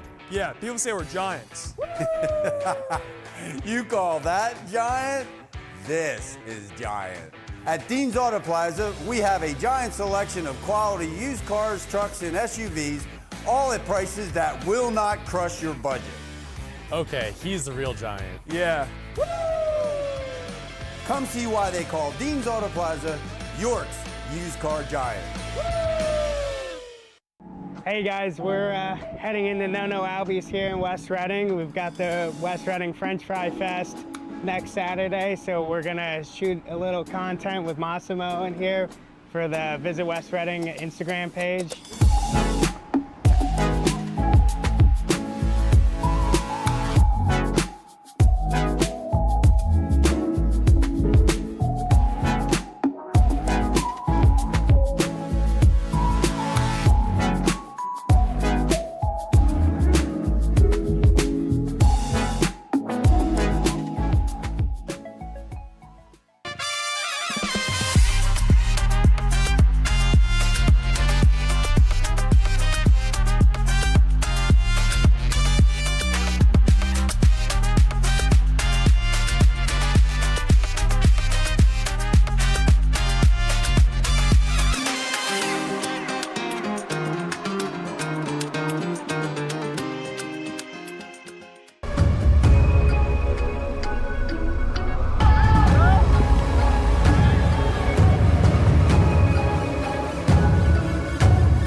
We're pretty big. Yeah, people say we're giants. You call that giant? This is giant. At Dean's Auto Plaza, we have a giant selection of quality used cars, trucks, and SUVs, all at prices that will not crush your budget. Okay, he's the real giant. Yeah. Come see why they call Dean's Auto Plaza York's used car giant. Hey guys, we're heading into No Albies here in West Reading. We've got the West Reading French Fry Fest next Saturday, so we're gonna shoot a little content with Massimo in here for the Visit West Reading Instagram page.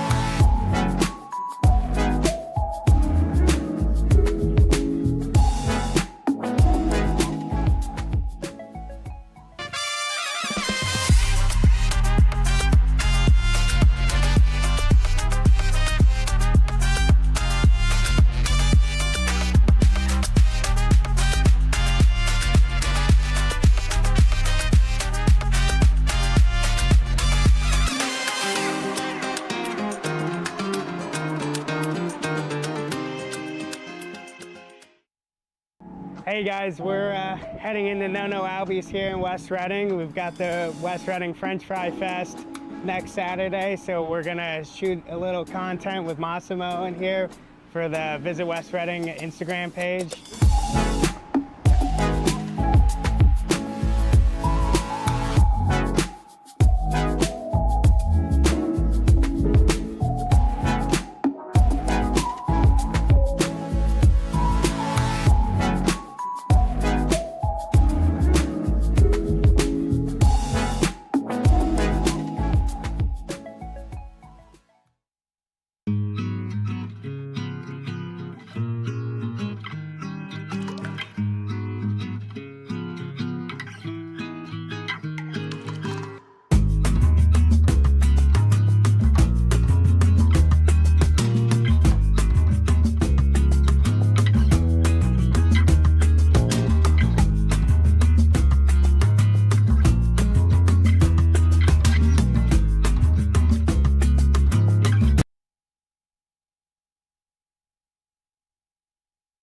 Hi, my name is Dylan Worley. I play right guard and middle linebacker for Governor Mifflin, and you're watching Football Night on Flagship Network.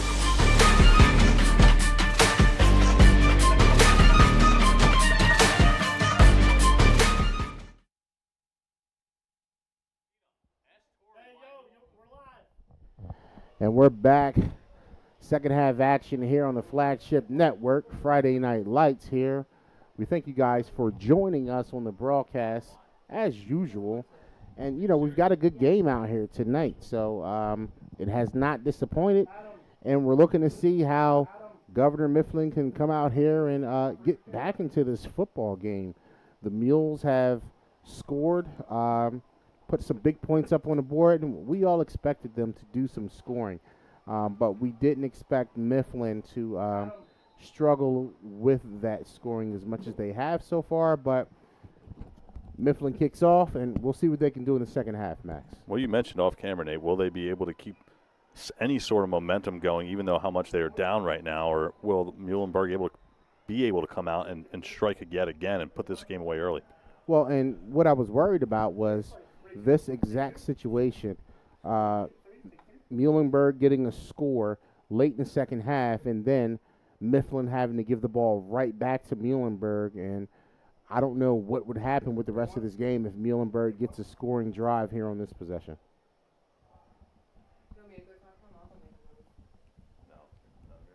And we got another flag on the field right now. Looks like the ref is picking it up, though. Adam, what are you doing?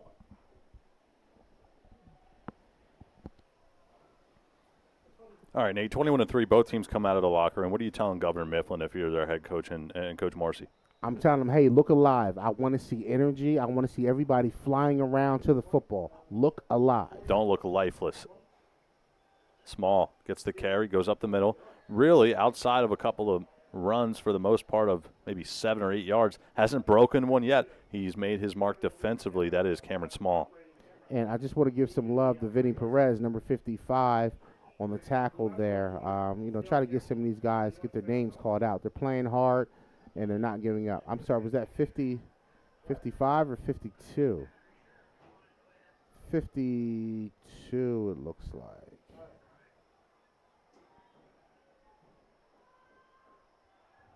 Small gets another carry. This time he's able to break one for a pretty healthy chunk as he crosses the 25-yard line, that is.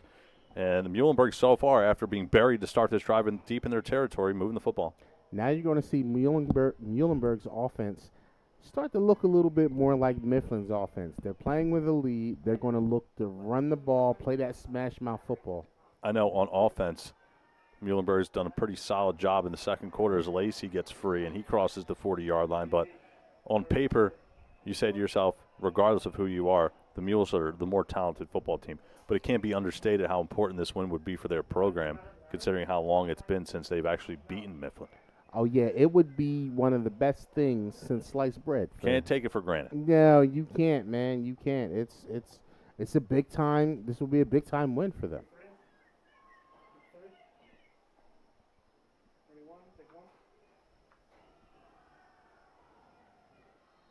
Small gets his number called yet again. It's a short pickup on first down and 10.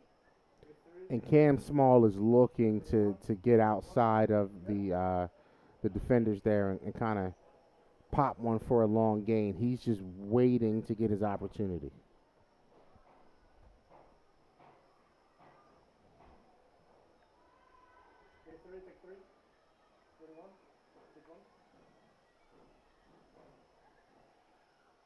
Baez gets the defensive line to jump. Worley got into the neutral zone. It's going to be a 5-yard penalty against Mifflin. And now, outside of the runs, the penalty is starting to become a factor, not only on this drive, obviously it's only one, but you talk about the whole game, Nate.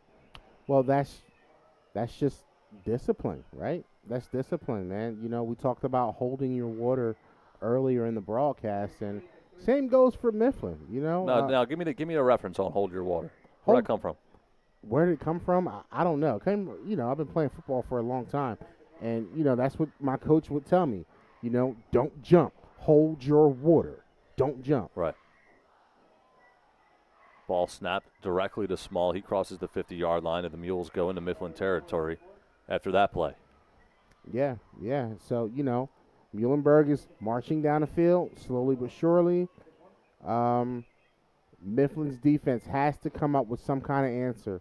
We need a stop, some sort of tackle for loss or something to re-energize this roster here, because right now you can tell they don't have the body language that they had early in the first half, and I want to see them get it back. They're not out of this.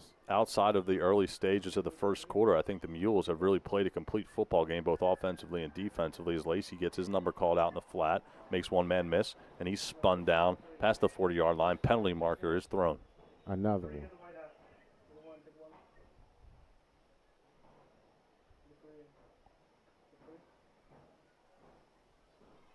Let's see what they give us here. Holding on the offense. Well, that's the first negative play on this possession for Muhlenberg. It'll back them up 10 yards, and it'll bring up a first down and 20. And, I wonder, back in the day, Max, I used to be a hype guy. I would sing the hype songs and the fight songs to get everybody hyped Oh, yeah. up. Do kids still do that nowadays? I don't believe see so. that, I man. feel like some of them do, but, a little bit harder to hear as Baez will keep it himself, turn the corner, far sideline work, and he is knocked out of bounds on the 40-yard line. Yeah, I wonder if kids do that nowadays. I've gone to a couple recent football games in person, and I never enjoy seeing a football team come out of the locker room flat. When you come out that locker room, you should be flying around. The energy should be high. You should be screaming, yelling. Yeah. Oh, But yeah. I guess I'm getting a little long in the tooth, and I'm an old head now. Nah. Well, maybe a little bit. Small. Gets the carry. Works his way forward. It's going to be shy of a first down, however. It'll bring up a 3rd down and 1. And can Mifflin now, after giving up a couple of chunk plays and allowing the Mules to move the football on this drive, make a stop and get their offense back onto the field? This is a big-time play. Arguably, Nate, the biggest in the game. Oh, probably, because if this drive continues, it could be a tough. It could be night-night. Yeah, you could kiss the baby probably. But we're looking at Connor Kantner up there up front. We're looking at Alterio Xavier up front. Are these guys Jeffrey Collado? Are they going to be able to move the line of scrimmage? And they do. Small goes in motion as a decoy, and Miller gets the carry. He works his way forward. That's going to be good enough for a Muhlenberg first down. A couple of bodies slow to get up off the pile. Dentali's the last one. And we will move the chains. And number 75, Big Tony out there, man. Honestly, I'd just be trying to run the ball behind him, Max. It's never a bad idea. Let him line up. Look at the size of that. Look at the size of 75. He's 6'6". And I did an interview with the whole entire offensive line and Cam Small, and he's a quiet guy, but he does his talking on the field. Small gets his number called Wow, yet you see again. that pancake bomb right there? Tries the left side. He works his way forward, deeper in the Mustang territory. Clock now continuing to wind here in the 3rd quarter. Can you go pan that camera to show anything else? Where do you want to take one? Ball's marked at the 26, Nate. And, Big Tony's just pancaking guys, He's just pushing them over. Like pawns on a chessboard. Small loving that left side of the field. And he works his way across the 25-yard line, brought down just shy of the 20. Well, and he's lowering his shoulder, Max, to punish the defender. Like that's what you don't want to see when you're a defensive coordinator, is your DBs getting punished in the secondary by the running back. Like it shouldn't be like that. When that starts to happen, the pendulum is swinging in the wrong direction. Timeout on the field, 21-3 your score. We'll step aside and be right back.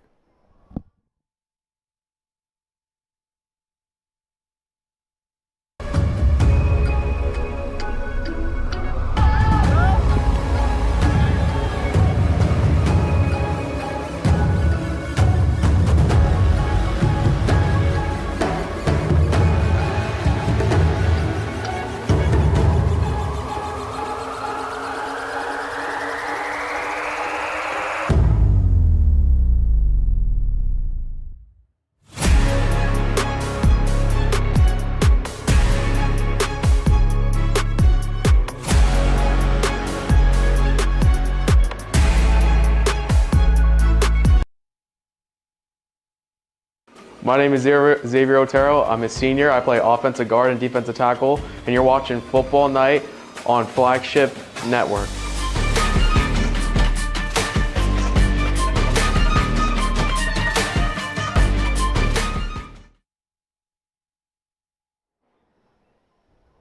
Back here to the timeout. Muhlenberg 21, Mustangs 3. And the drive has been nickel and dime throughout on this possession. Yeah, nickel and dime. that's a good way to put it, Max. Nickel and dime. 5 and dime, baby. Baez keeping himself, trying to turn the corner around his right tackle, and he pushes his way past the 15-yard line. And just a correction, that's Miller in the Wildcat excuse me, Miller in the Wildcat. Yep. And they've worked that a few times here tonight. Well, that's because they can. They have the athletes to do it. So, Mifflin has to decide how they're going to defend all these different options that Muhlenberg has. Where on the opposite end, Muhlenberg hasn't really had to defend much. They've made Mifflin one-dimensional and forced them to pass, which hasn't boded well. One play and another timeout. We'll step aside and come back after this.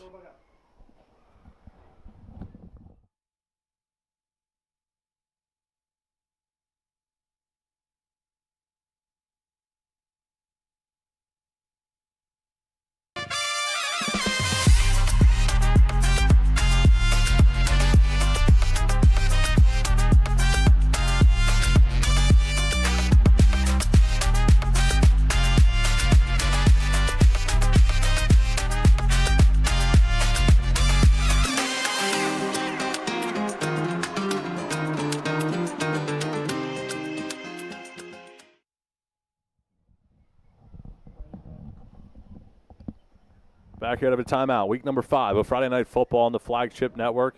It's Max Gretzel and Nako Van on the call with you halfway through our season here in 2025, just like that. As the sun now is officially set here on a Friday night, and the sun could be set momentarily on the Mustangs, if not for a stop on this defensive possession. I mean, I can't. I don't have a rooting interest for either team. I hope not, Nate. You're on the call. I know, but I want to see Mifflin get something. Baez running for his life. Dantali able to track him down and grab him by the cleats. Well, and I think about that game Mifflin had against Hempfield 2 weeks ago, and how they come back and won that game in such dramatic fashion. And, they really just relied on their defense, and this team never gave up. They fought hard play after play. I know they have the dog in them. I'm just waiting to hear it bark and start to bite. Well, let's talk about this now. A 3rd down and 3. And this is the second 3rd down opportunity for the Mustangs on this drive to get off the football field. Have to expect a run, at least in my opinion. We'll see. Well, with 3 wide receivers, trips on the left-hand side, they would pass it. But honestly, I thought play-action pass here on 3rd and 3. Baez hands to his tailback. It's small. He goes up the middle, past a couple of bodies inside the 10-yard line. And just like that, it's another 1st down for the Mules. Make it 1st down and goal now officially. Yeah. Miller jogs off the field, one of the top playmakers for Muhlenberg. So that's interesting to see in a goal-to-go situation. Yeah, he just comes to get the play. Oh, there you go. Call, bring it back in. You might see him take the snap out of the Wildcat, possibly. Talk about Baez and what you've seen tonight. He's only a sophomore, and he's controlled the offense at a high level. He's out in motion now, top of your screen. So there you go, Nate. You called it. Miller. Yeah. This is what I do, baby. Football. This is my game. I love this. We'll get back to Baez in a minute as Miller tries the far sideline. Now cuts upfield yet again. Wow. Penalty marker's down. That's in the area of a hold. We'll check it. So Adriel Baez, from what I've seen out of him, specifically for a sophomore, I've seen poise. I've seen athletic ability. He stood tall in the pocket and threw the ball down the field. So you can't call him a one-dimensional quarterback who's just throwing captain check-down passes and, dink and doink. He's let the ball go down the field. He's managed the game, and he hasn't turned the ball over. Yeah, really at any level of football, when you talk about a sophomore to a senior, a first-year starter to a third-year starter at the NFL level, I mean, it's night and day. So imagine him in a couple of years. It's going to be fun to watch his progression. And he's taken over for Christian Coley, who came back this year as the tight end as opposed to being the quarterback. Shot fired through the back of the end zone there by Baez. And it's going to bring up a 2nd down and goal. Trying to work the man coverage on the bottom of the screen wasn't there, so Muhlenberg able to play it safe in the hands of Baez, throw the football away. And again, still threatening here deep in Mustang territory. My only gripe, if there's going to be one, you know, if I'm threading needles here or splitting hairs, I would keep running the ball to keep this clock moving. I just want to keep it moving. Let's not keep it stopped too long. And there's the handoff to Small. Wow. Yeah, Small continuing to get fed here tonight. But for the most part, Mifflin's kept him in check, offensively, that is. Well, they have. They really have. But what Muhlenberg has done is show that they're not one-dimensional. They've done other things in addition to their defensive play to keep them ahead of the curve. So this will bring up a 3rd down and goal. It's the third down on this drive. Again, this drive started behind the Mules' own 30-yard line. Miller in motion, gets the pitch play, turns to the left corner, charges up the gut, gets to the corner of the end zone, and he's in across the goal line. Miller, his 2nd of the night. Yeah, and that's a hurt piece. I don't know how else to describe that, Max. Hurt piece is that is what it is. And it's just a great play call by the Mules here. He comes in motion, gets the little pitch right there, and makes a cut, gets to the end zone, and it really wasn't contested that much, so to speak. From the top of your screen to the bottom of your screen and the end zone. Shup on for the extra point. Kick is up, and it's good. And the Mules are partying here tonight on their home turf. They lead 28-3.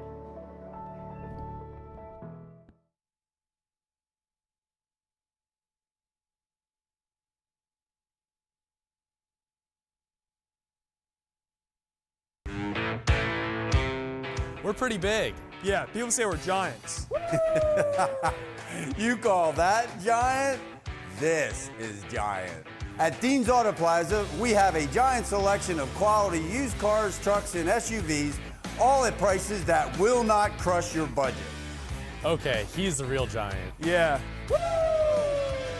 Come see why they call Dean's Auto Plaza York's used car giant.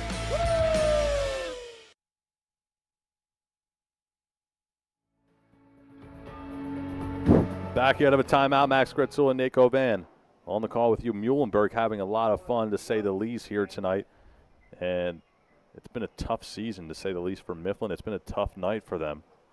And it's not super surprising if you talk to people preseason around the team, with Leaf really coming over as a receiver in a way and starting at the cornerback spot as the kickoff goes out of bounds. That'll be a penalty. But overall, you're hoping for things in preseason, a lot to look forward to, and so far just hasn't worked out well. That being said, still a 2-2 record with all the negative things that have happened so far this year for the Mustangs. Well, I guess that's one of the positive things. They were able to get 2 wins out of it. But as we stare here in the eyes of this game here, here's a replay. There's Mikey Miller making a cut, gets to the end zone, bang. But as we look at this game here, this is just one of those good old-fashioned gut checks for Mifflin right now. This is where you find out what your team is really made of, what your coaching staff is made of, okay? What can they do to put their players in a better position to put some more points on the board and not have more points scored on them? Yeah, well, I mean, you had Miller do an interview recently and just talked about, I'm paraphrasing, of course, but the success. The success that people wanted to buy in, they did. They were tired of losing. And so far, you've seen that this season, but really, you've seen it specifically tonight as well. Yeah, everybody you have. contributing. You have, and that's what has to happen. Sometimes you got to be sick and tired of being sick and tired. Yeah. To go out there and make a change, and it's happening for this Muhlenberg football team.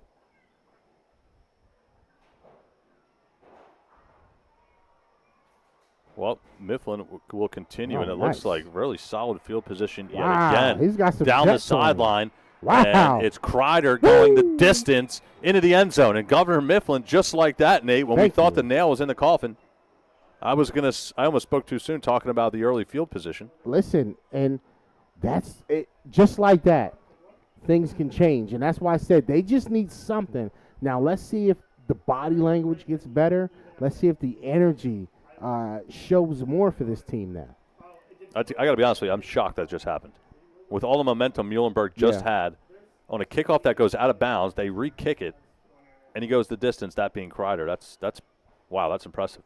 That's a big-time play for the Mustangs. That was what they needed. Yeah, especially to answer so quickly like that. It's Kading now on for the extra point. And that's what the doctor ordered.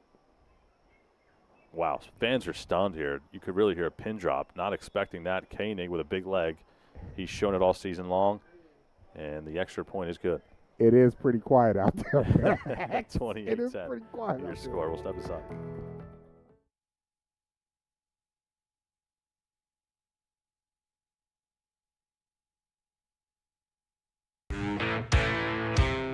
We're pretty big.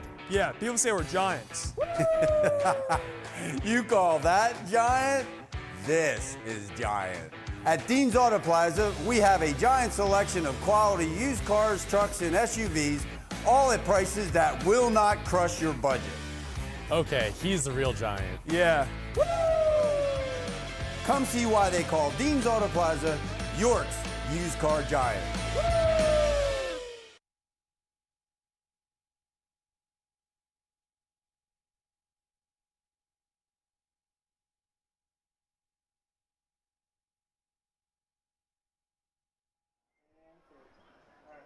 Lucas Kreider, who did not get a touch all night long, finally gets his first and makes the Mules pay on the kickoff return for a touchdown. Yum, yum, give me some. 28-10, late stages of the third quarter. Koenig on to kick. And that's just another example of staying ready, because you never know when it's going to be your opportunity to make a play. Koenig with a big leg. He does. And it's fielded inside of the 5-yard line. Another Lacey turns the corner. And he's knocked out of bounds, turning really what happened to be nothing into something. Yep. Yeah, Lacey's explosive. He's shifty. And he's another athlete that if he gets in space, he can hurt you. And we saw it happen earlier tonight on the first touchdown for the Mules. Yes, sir. Give him credit on the return. And the Mustangs now will go back to work defensively, trying to take momentum back in this game. Again, obviously trailing 28-10, but still plenty of time in this football game to claw their way back. And it's crazy in the game of sports regardless how quickly things can turn. And really nothing's ever put away. I spoke a little too soon there, Nate, so we'll see what happens. We'll see if they make me pay. Well, and I'm sure there are Mifflin fans watching the broadcast saying, hey, just believe, Max, just believe. Small gets the carry, goes up the middle, past a couple of white jerseys, falls forward across the 35-yard line and tackled there. It's a gain of 6 on first down and 10. Tick-tock, tick-tock. Small now jogging toward the sideline, and he will come out of the game.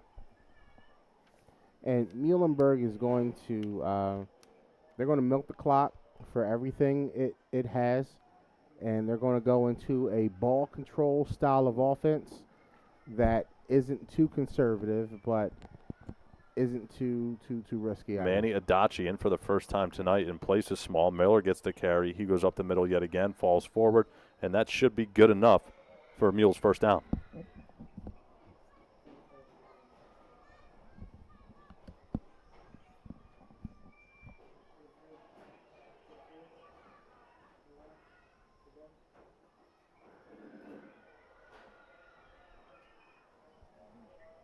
Well, we saw Cameron Small jog off the field, and he remains on the sidelines.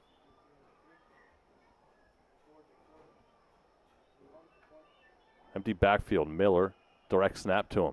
He's got some running room across midfield now, across the 45, and he backs his way to about the 43-yard line. Any concern there with Small coming off the field? I know he rarely does.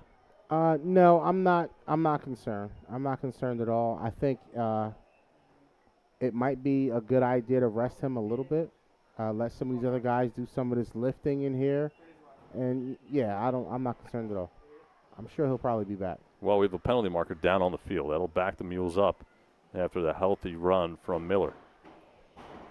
Penalties have told a big story in this game, and they've also slowed it down.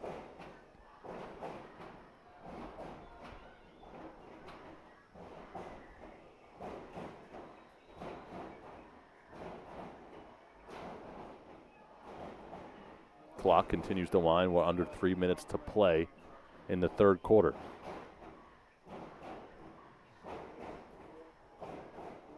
Adachi still in at the tailback spot. High throw off the hands of Lacey, and the pass goes incomplete. Yeah, that wasn't their best play today, but, you know, I guess you can't be perfect all the time, Max.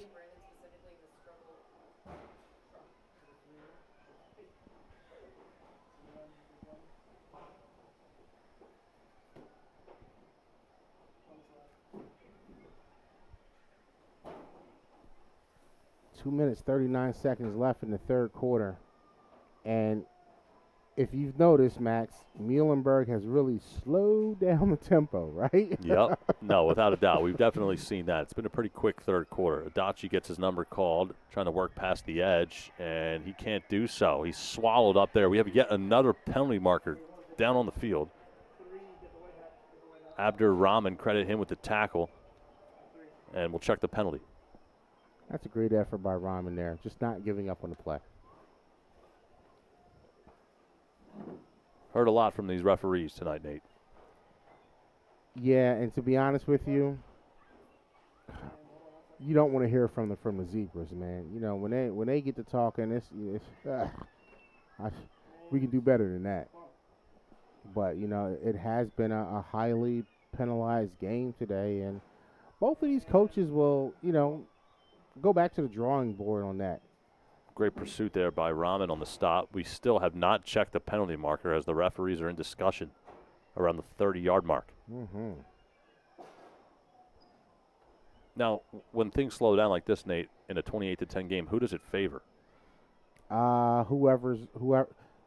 It could go both ways. If you're the team that needs a breather, if you're a team that's low in numbers, and your team is tired, this favors you. If you're up and it's a blowout, then it doesn't favor you. It favors the team that's winning. Well, we just had 3 personal foul calls on one play, and they were offsetting penalties. So after all of that, the result is the same. Groundhog Day. Do it all over again. So the ball now is marked at the, looks like the 37, 38-yard line. Yeah.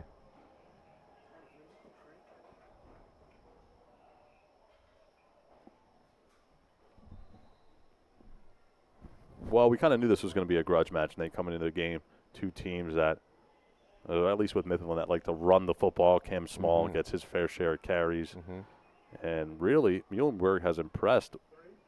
We know they like to score a lot. Every team does, but they're super capable of doing it, and they've proven it all season long. And we have Worley yet again, his second encroachment of the game.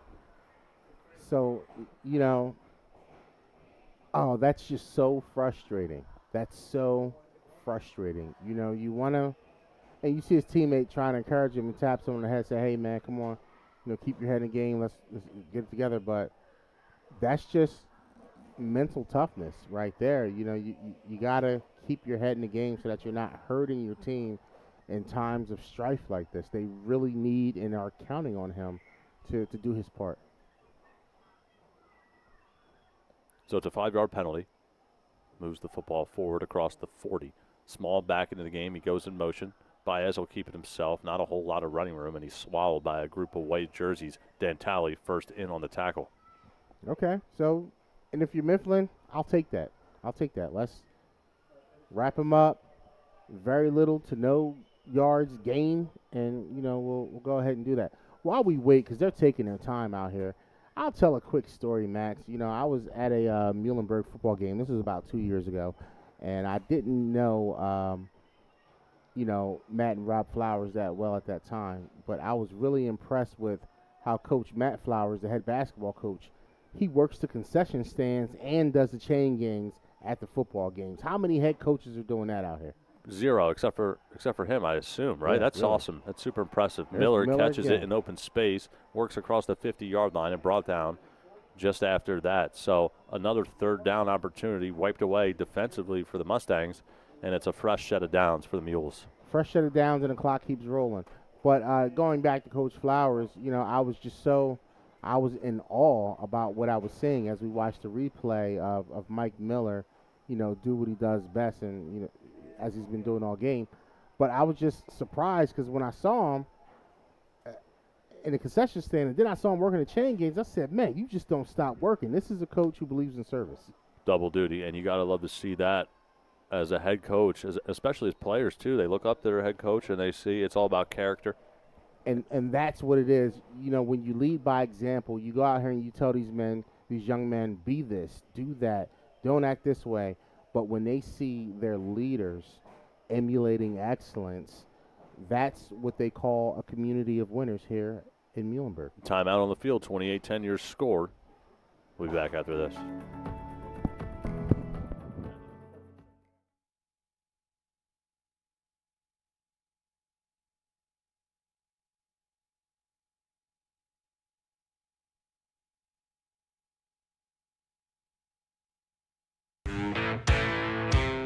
We're pretty big. Yeah, people say we're giants.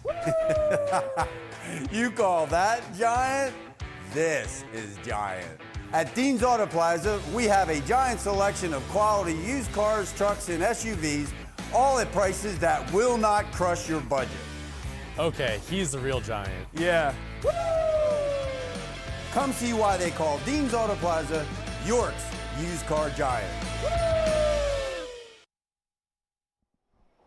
Back out of a timeout. The Land Hope Bowl a week from tonight. Oxford and Unionville doing battle at Unionville High School. That game will kick off at 7 p.m. It'll be week 6 of Friday Night Football on the Flagship Network. And that's going to be an exciting one 7 days from tonight, Nate. Big time, big time. Don't you guys miss it. Still Oxford plenty to be Union. said here, though, Nate, tonight. Still plenty to be said. Yeah, I mean, we haven't hit the fourth. Have we hit the fourth quarter? We have. This Okay, is going to be the start of the fourth. Start of fourth quarter. So we're in the fourth quarter. A lot of football to be played here. A lot of football to be played. So I hope Mifflin understands that and plays accordingly. We flip ends of the field, small, direct snap to him, looking for some running room, but you got to give credit to the Mifflin defensive line. And the ball is actually stripped out of the hands of Small on that play, and Mifflin has come away with a turnover. Did they blow the play dead is what I'm wondering now.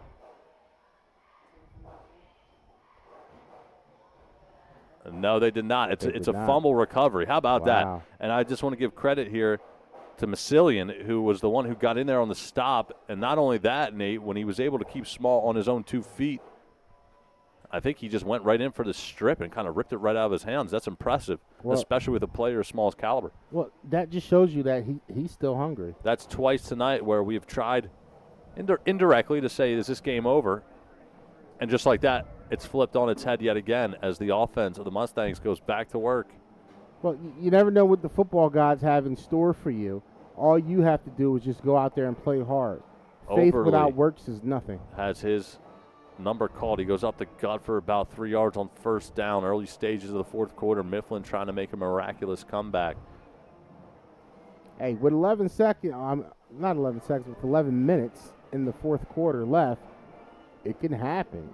It's 10-28. You get a couple turnovers, which they just got one. Now you need a score. You need to score 7, not 3, 7.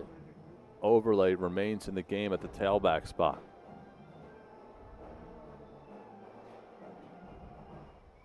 And we have a penalty marker down on the field yet again. It's starting to become repetitive, Nate.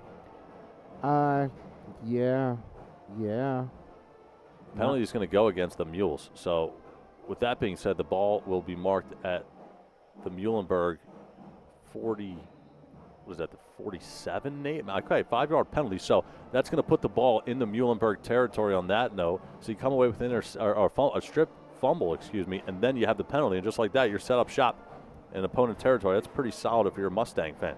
Yeah, I'd love to see him take a shot down the field right here. A lot of bodies around the line of scrimmage. Play action. Leaf loads up, fires, and it's a wobbler. Well, so Mifflin's offensive coordinator and I were on the same page on that play, but the pass just wasn't there. That was like a duck shot out of the air. Well, well, yeah, I mean, it wasn't Leaf's best ball, but it was just a little underthrown, and he had a receiver that had 2 steps on his defender. If he just is able to get it out in front of him a little bit more, that kid is running all the way to the end zone. Overly, again, still in the backfield for the Mustangs on third down.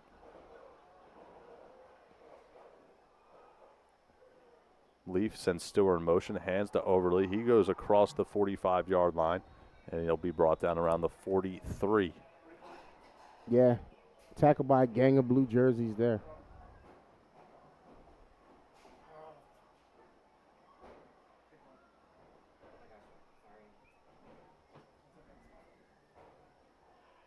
All right, Mifflin, let's see what we got here now. So the chains are moved. It's first down and 10 after the third down conversion. Overly gets his number called again. He works his way across the 35-yard line, brought down just shy of the 30, and now all of a sudden the rushing attack starting to work in favor of the Mustangs. Yeah, it is. I just want to see him pick the pace up a little bit. We have time, but we ain't got all day. Pick that pace up a little bit. Look, we're walking to the line of scrimmage. Like, come on, fellas, let's go. They call timeout. Timeout stops the clock, and that'll send us to break. 28-10. Mustangs are moving.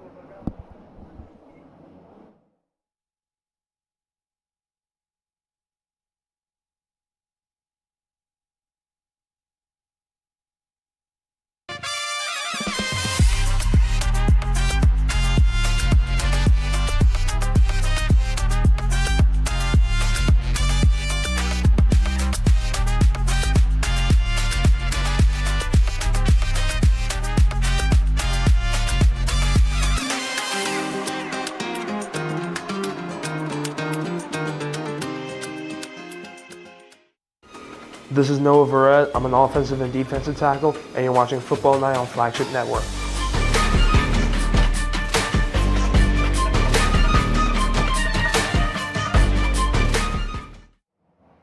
Friday Night Football on the Flagship Network tonight sends us to Muhlenberg High School. It's Mifflin and Muhlenberg. Fourth quarter action. Leaf spins, fires out of the timeout, and completes a pass. And still on his feet and barreling down the sidelines goes Derek Dantali. And that was a grown man run by Dentale on the sideline there.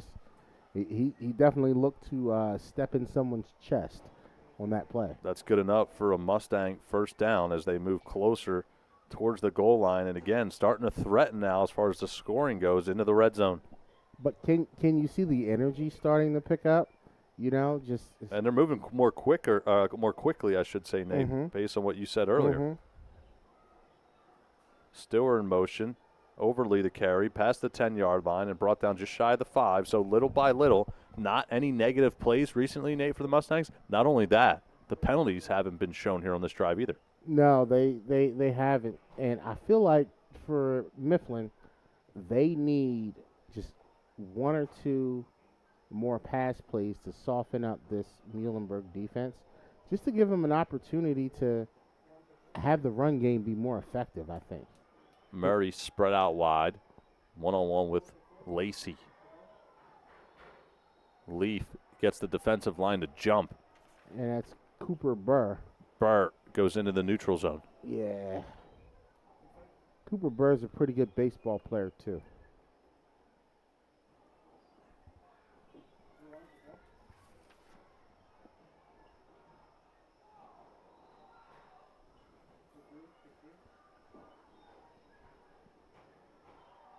All right, let's see what they do here.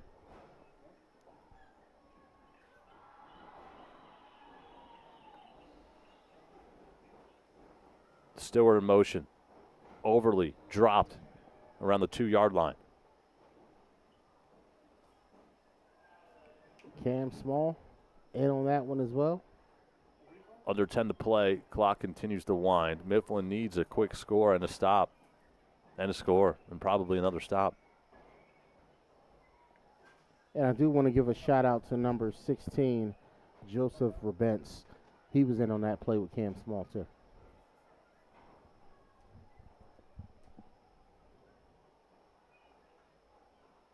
Ooh. Overly continues to get fed, but he just cannot find the end zone. He stopped at the 1. And do have to make a quick check here as well. Appreciate everybody reaching out on social media. Worley not active tonight. It's Facey, number 52, that keeps jumping into the neutral zone. So just wanted to make that correction. Good job, Max. Good We'll job, see what man. happens now. Oh, As no. Overly, I don't know if it's a cramp or I don't know what that is, but it didn't look good.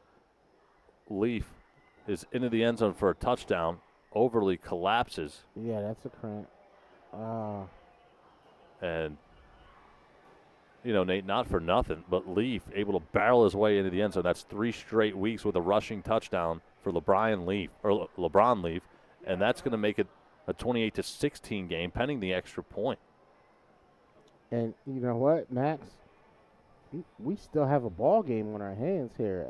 I know those watching at home, if you're not a Mifflin fan, or if you are a Mifflin fan, you definitely know that we have a ball game. But if you're a Muhlenberg fan, there's some reason to have some concern here. You know, get ready. We still got a game, folks. Koenig automatic. It's 28-17.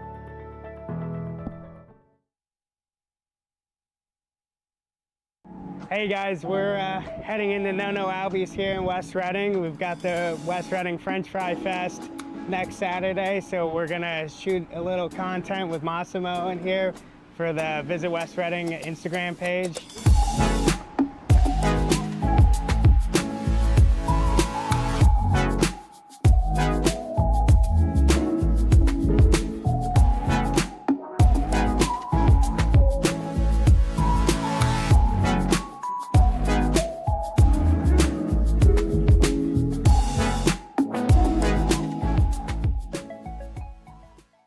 My name is Mike Miller Jr. I'm a wide receiver, class 2026. You're watching football on Flagship Network.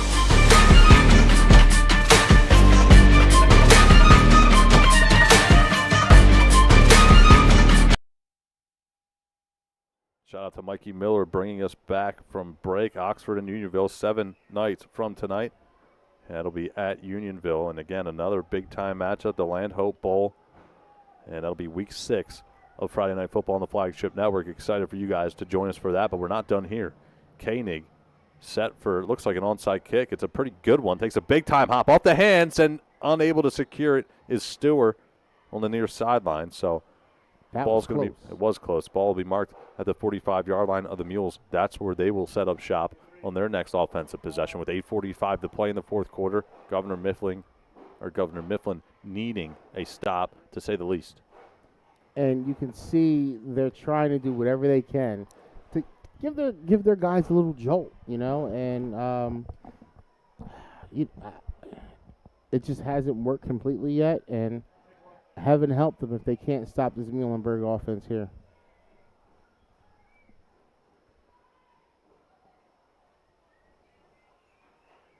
Baez, bottom of your screen, he's the quarterback, but it's only small in the backfield. Direct snap coming right to him.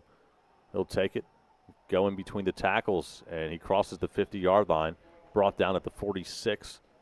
Nice pickup there on first down for Small. He's been held in check. We mentioned that earlier in the broadcast, but that's not going to matter if the Mules come out of here with a victory tonight, dropping 28 points so far on their home turf. But credit Mifflin, they stuck in this ball game, and the Mules coming into this game averaging 49 points per contest, and 28 is still a pretty healthy number, but Mifflin and that defense have been able to come away with a couple of turnovers and keep it close.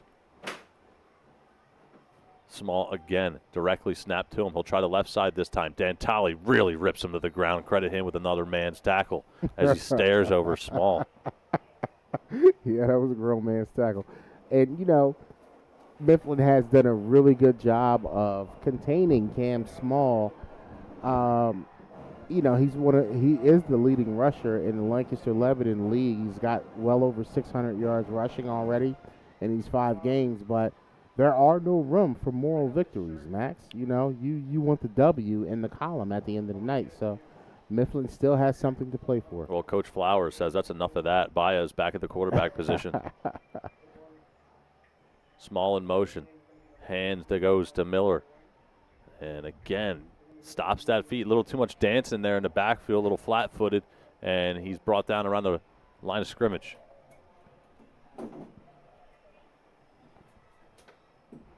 Interesting, Nate, when you see that, obviously ahead of steam, you start galloping into the secondary, but once you start going side to side and you get a little flat-footed, it makes it that much easier for the defensive line to swallow you up. Well, ladies and gentlemen, one thing's for sure, 2 things for certain. The quickest way to the end zone is north and south. It's straight ahead, not going left and right. Well, I changed my mind, it looks like. Small gets his number called. He goes across the 35-yard line, corkscrews his way down to the 30. And I tell you what, the offensive line continuing to get that push. Small still not down. He's jawing with Dantali after the play. Probably didn't like that tackle on that last play. And there's some pushing and shoving, a little extracurriculars as the tensions rise late in the 4th quarter. And to your point, Max, the stark contrast between the 2 plays that you just saw, one went left or right, one went north and south. So you tell me which one works better. It's a 1st down and 10 on the 30-yard line of Mifflin.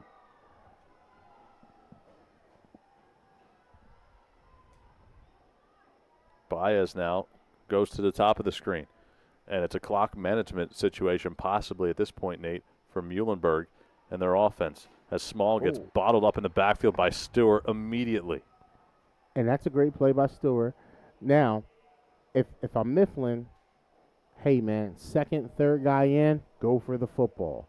You don't forget that we're trying to get the ball back. We can't just let them bleed this clock out like that. It's a loss of 3 on the play as the clock slowly but surely going past the midway point here of the 4th quarter. Yeah, it's like a slow drip. 2nd down and 13. We call it a slow leak in the tire. You ever had one of those? And it's brutal. See, I'm a little older than you. When we used to get a flat tire, we used to fix it with patches and glue. Max, with some matches and light the inner tube on fire. You don't know nothing about that. No, I don't. I wouldn't even know where to begin. Timeout on the field. And we'll keep things here on that note as Muhlenberg continues to work their way deeper into Mifflin territory. Looked like Coach Flowers called that timeout and wants to get things organized here. Yeah. And as you talk about what this team has done tonight on their home turf, it's been impressive, but they've had their lulls. Can they end on a high note? I think they can end on a high note. And if at anything, just continue to make the score look respectable. However, the score really isn't an indicator of how the game was actually played. Yeah, I completely agree with that. And if you're Mifflin, obviously you have to come away with a stand here or another turnover. They've gotten the job done tonight in that corner category, forcing multiple, but they just gave up too many points in a short period of time to try and claw their way back in this, and their offense hasn't threatened enough, clearly. And that's what I was worried about and kind of alluded to in the beginning of the broadcast, that Muhlenberg can really score quick, score in bunches, and Governor Mifflin's offense just isn't built to compete with that. So if they're not having a great game defensively, it catches up with them really fast. Yeah, no doubt about it. I think Mifflin tonight, when you talk about their defense, I mentioned just moments ago that they gave up a bunch of points in a short period of time. Yeah. But I think overall, when you talk about moving forward here in this season with a 2-2 record, possibly going to drop to 2-3, there's still positives to take away from it, with a team averaging 49 points a game, almost held them to maybe about half of that, close to at least. Well, and one of the best rushers in the state right now, you pretty much bottled them up. So exactly. Definitely some positives to take away. Definitely. Baez going to step up, spins, and he gets hammered around the 30-yard line. Never a good thing when you spin around one body and get hammered by another. Well, and, Coach Flowers will tell his young quarterback, hey, young fella, get down. Yeah, it's probably a good idea. Yeah, hey, young fella, get down. Credit Rodriguez with that tackle.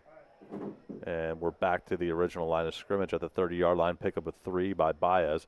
Looked a little unorganized there on that play. You saw Smith or you saw Small go in motion. And normally when that happens, you see Miller get the handoff, but not that time.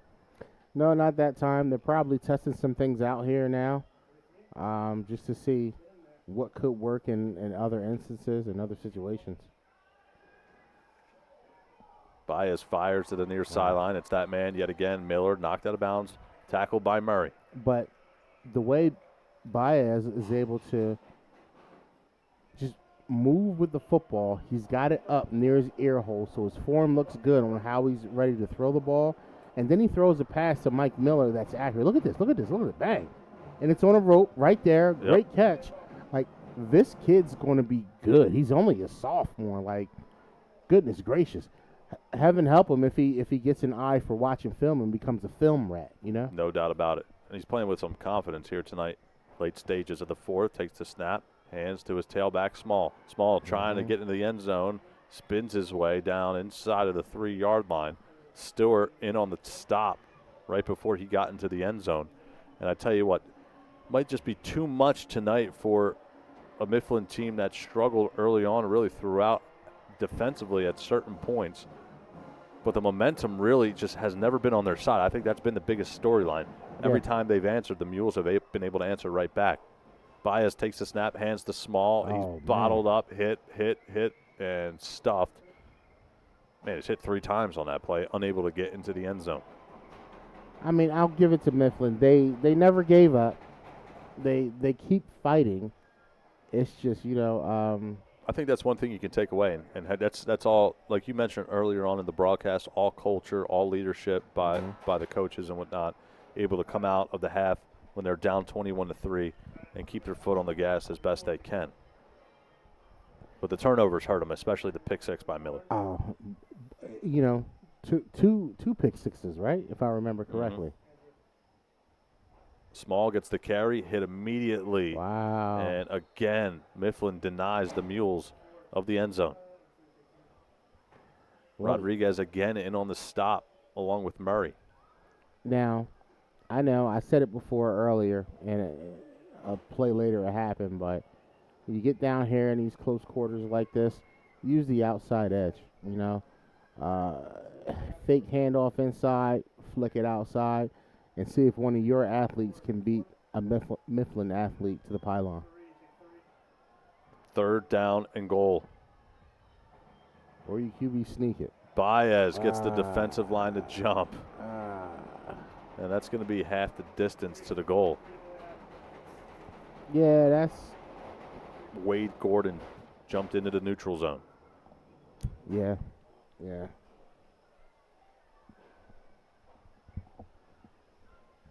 I mean, hats off to this Muhlenberg team. You know, this was a team that probably a lot of people expected Muhlenberg to beat.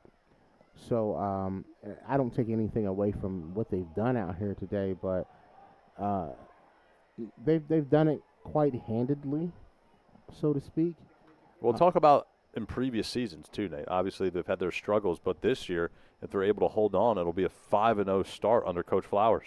And I think hasn't happened since Coach Rob Flowers was the quarterback himself back in like 1998. Unbelievable. I don't think they've done anything like a 5-0 start. So it's been a long time coming.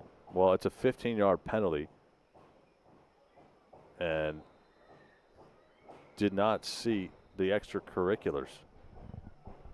But regardless of the situation, when you have that many opportunities at the goal line and you continue to get stuffed, you know, you put yourself at risk for making those mistakes, and that's exactly what just happened. Timeout on the field, 28-17. We'll be right back.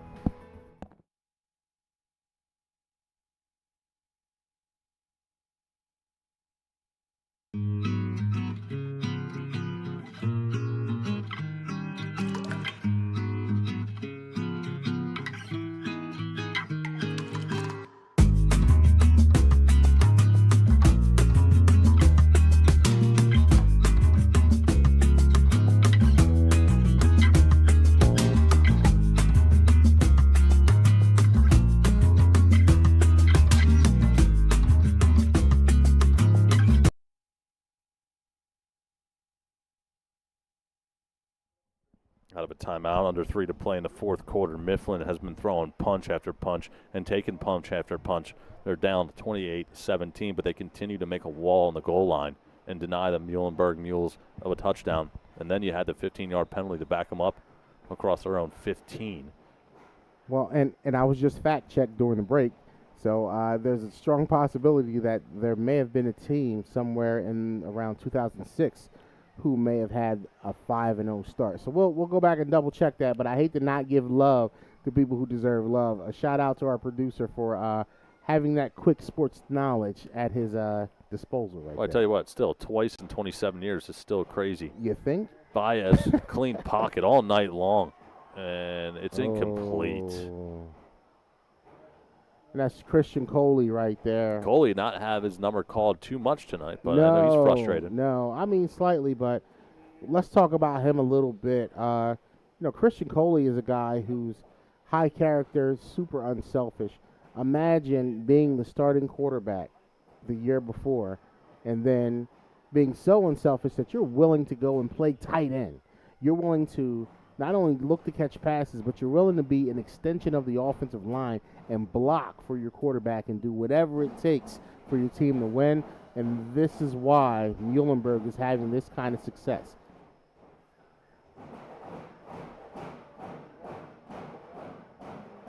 Baez has not been pressured all night, giving his receiver an opportunity to come down with it, and it goes incomplete. Oh, he didn't pull it down. Who's that, Freddie? No, that's Mike. Mike Miller. Miller was the intended target. Got to give credit to Mallison yet again. How about that? Who came away with this strip on Small earlier on in this fourth quarter. Well, and Mallison just, he fought all the way through to the end of the play. That's how it's coached, Get your head around if you can and try to knock the ball out because the receiver doesn't make the catch unless he makes it all the way through the ground with the ball.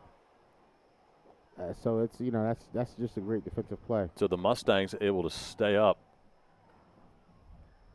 or should I say stand up on their own goal line, and on 4th and 16, Baez went to the end zone looking for his number one receiver. It went incomplete. And now the Mustangs, I tell you what, man, you got to give them a lot of credit here tonight. Still fighting in this one. They could have easily given up a touchdown to Small, who had 2 or 3 goal line carries as Leaf fires. Pass is batted down by Miller. But overall, still somehow, some way in this football game, and we'll see if they can have a miracle come true here tonight. I mean, making a stand against the number one back in the section, Nate, that's pretty impressive, especially wiping him away on the goal line twice on back-to-back plays when the game could have easily been out of reach. No, you got to give them credit. And, they're not playing bad. It just doesn't look like they're playing good enough. Fair. If that makes sense. But listen, man, you get a score right here. You never know. Onside kick. People going to be talking about this one for years. Leaf back to pass yet again, fires. It's in and out of the hands of his intended target. And Leaf is, again, he's being forced to do something that he's not accustomed to. Not accustomed to doing this much. The kid can throw the ball. He's a crazy athlete. He can throw the ball. We know that. He can run the ball. But Mifflin isn't and won't ask him to throw the ball 25, 30 times a game. That's just not how they play. And it kind of shows right now when they need him to throw the ball. 3rd down and 10 after 2 incomplete passes by Leaf. He'll go back to pass yet again. Clean pocket, fires, and it's batted down by Small. Yeah, and they're trying everything they can do, but Muhlenberg is just a formidable opponent out there. 4th down and 10. One final chance to move the chains for the Mustangs. I think you have to go to Murray here, Nate. I mean, he's got the size advantage. He'll go to the top of your screen, number 2. But who do they have on him? You got Lacey. Fred Lacey on him. I'm not throwing at him if I don't have to, personally. We'll see. Leaf, again, back to pass for the 4th time in a row. He's going to run, it looks like, which I don't know if that's the best decision. As he runs out of bounds after a 4-yard pickup on 4th down. I feel like you got to at least give one of your receivers a chance there. Well, he's scrambling to the wrong side that I don't think he should be throwing it to. So I'd rather see run out of bounds and throw it up to Freddie Lacy, or give Mikey Miller another chance to put his paws on a football. So, well, nevertheless, the Mustangs gave up, or I should say gave it some serious fight here tonight with 2:21 to play in the fourth quarter, 28-17 your score. Muhlenberg is going to take over on downs. And I tell you what, Nate, a lot of storylines here tonight, a lot of things that we can look back on and say, wow, a lot of fun, different execution plans on both sides. But when you take it in the big picture, speaking on this last drive, getting a stop on small twice at the goal line, giving your offense with 3 timeouts and 3 minutes to work with, a chance to move the football, and you throw 3 straight incomplete passes, and then you run out of bounds on 4th down. You can't move at all. I mean, that's been the story tonight for the Mustangs offense, really. Yeah, I mean, that's got to – I don't want to harp on it too much, but, you still have a chance to fight in this football game with 4 downs, fresh set. You say to yourself, wow, let's go out there and have some pretty good execution, and you pick up 4 yards, and that's off a rush on 4th down. I think it's a tough pill to swallow if you're a Mustang fan. it is, but again, and not to harp on it too much, but it's kind of their style of offense. You can't run the ball when you're down like this. Right. And their offense is predicated on that ground and pound. And guess what? This ain't the time for that. Now you need to be able to do something different, and they really weren't able to. Well, Baez remains in the game at the quarterback spot, looking to put this one away. He'll hand the small. He'll spin at the line of scrimmage and fall forward across the 15-yard line. Now, Mifflin's style of offense is great when you're in a close, tight game, right?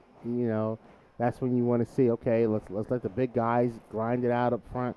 But when you're in a shootout, handoffs up the middle with everybody tight to the line of scrimmage, one wide receiver out flank, it's not going to get it done when you're playing a team that can put points on the board. So what does their coaching staff do to adjust to that? I don't expect them to go and change their offense, but obviously it's on.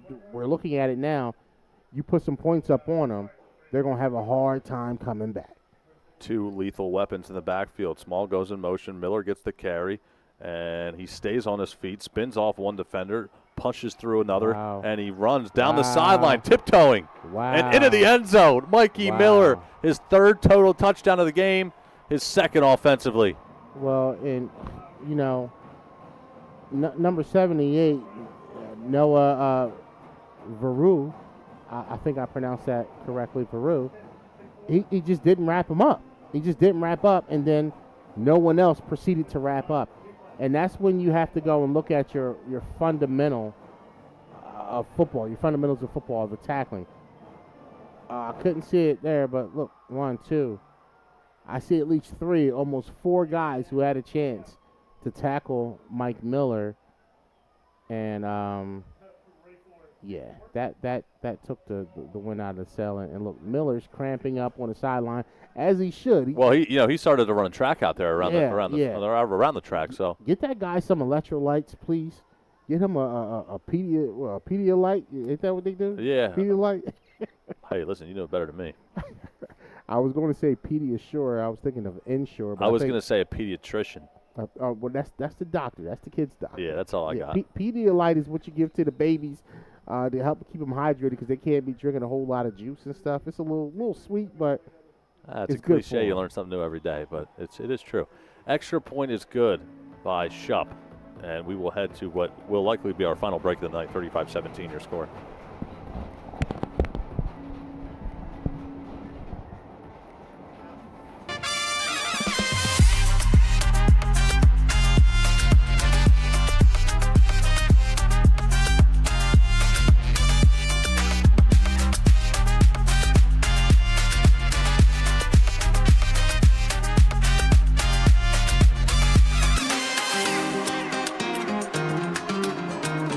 My name is Mike Miller Jr. My name is Mike Miller Jr. I'm a wide receiver, class 2026. You're watching football on Flagship Network.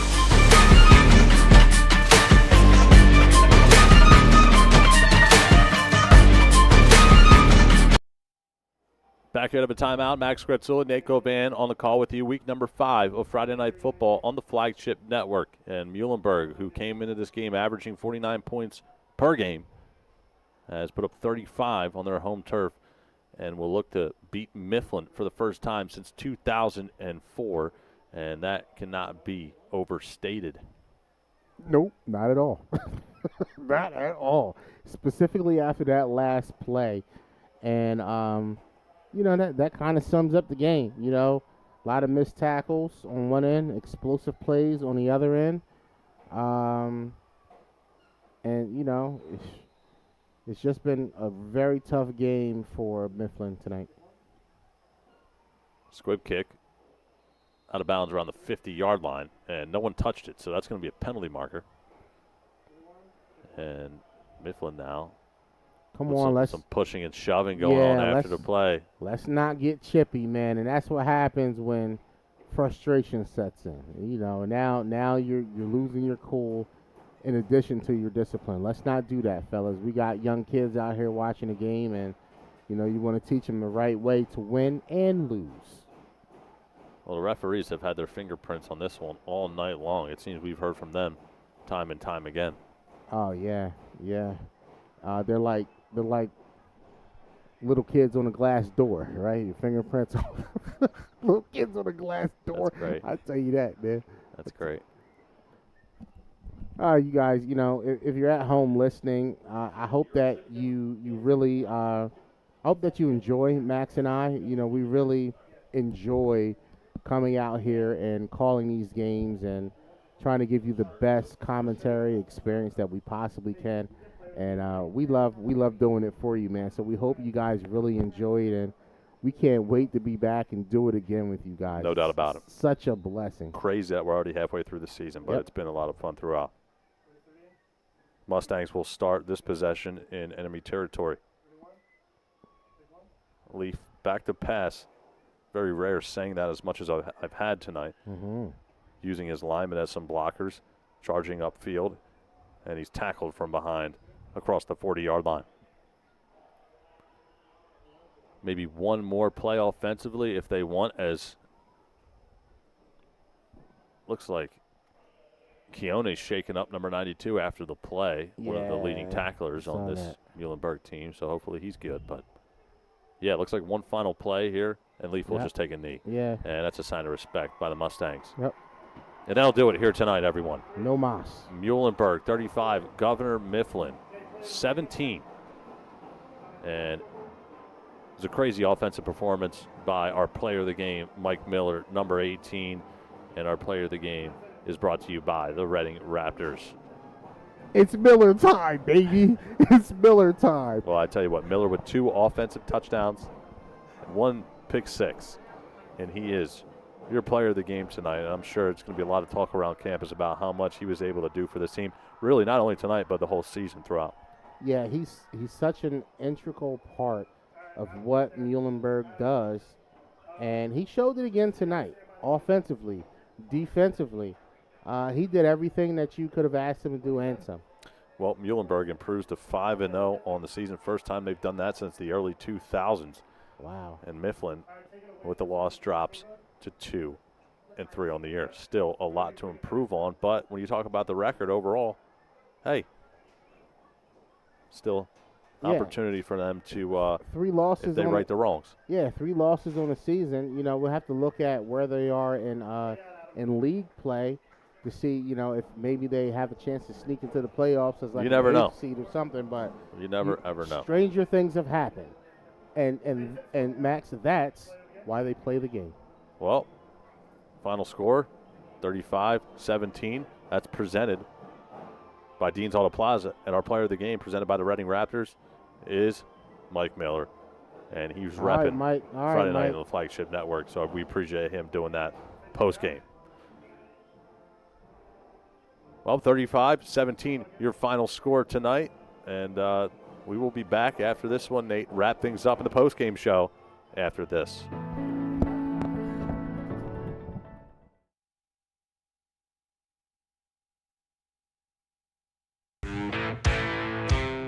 We're pretty big. Yeah, people say we're giants. You call that giant? This is giant. At Dean's Auto Plaza, we have a giant selection of quality used cars, trucks, and SUVs, all at prices that will not crush your budget. Okay, he's the real giant. Yeah.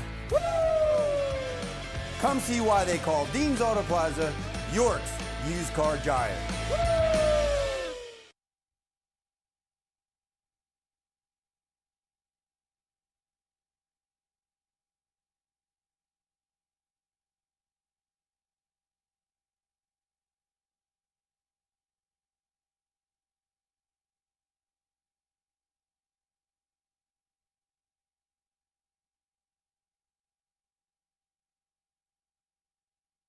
Hey guys, we're heading into No No Albies here in West Reading. We've got the West Reading French Fry Fest next Saturday, so we're gonna shoot a little content with Massimo in here for the Visit West Reading Instagram page.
We're pretty big. Yeah, people say we're giants. You call that giant? This is giant. At Dean's Auto Plaza, we have a giant selection of quality used cars, trucks, and SUVs, all at prices that will not crush your budget. Okay, he's the real giant. Yeah. Come see why they call Dean's Auto Plaza York's used car giant. Hey guys, we're heading into No No Albies here in West Reading. We've got the West Reading French Fry Fest next Saturday, so we're gonna shoot a little content with Massimo in here for the Visit West Reading Instagram page.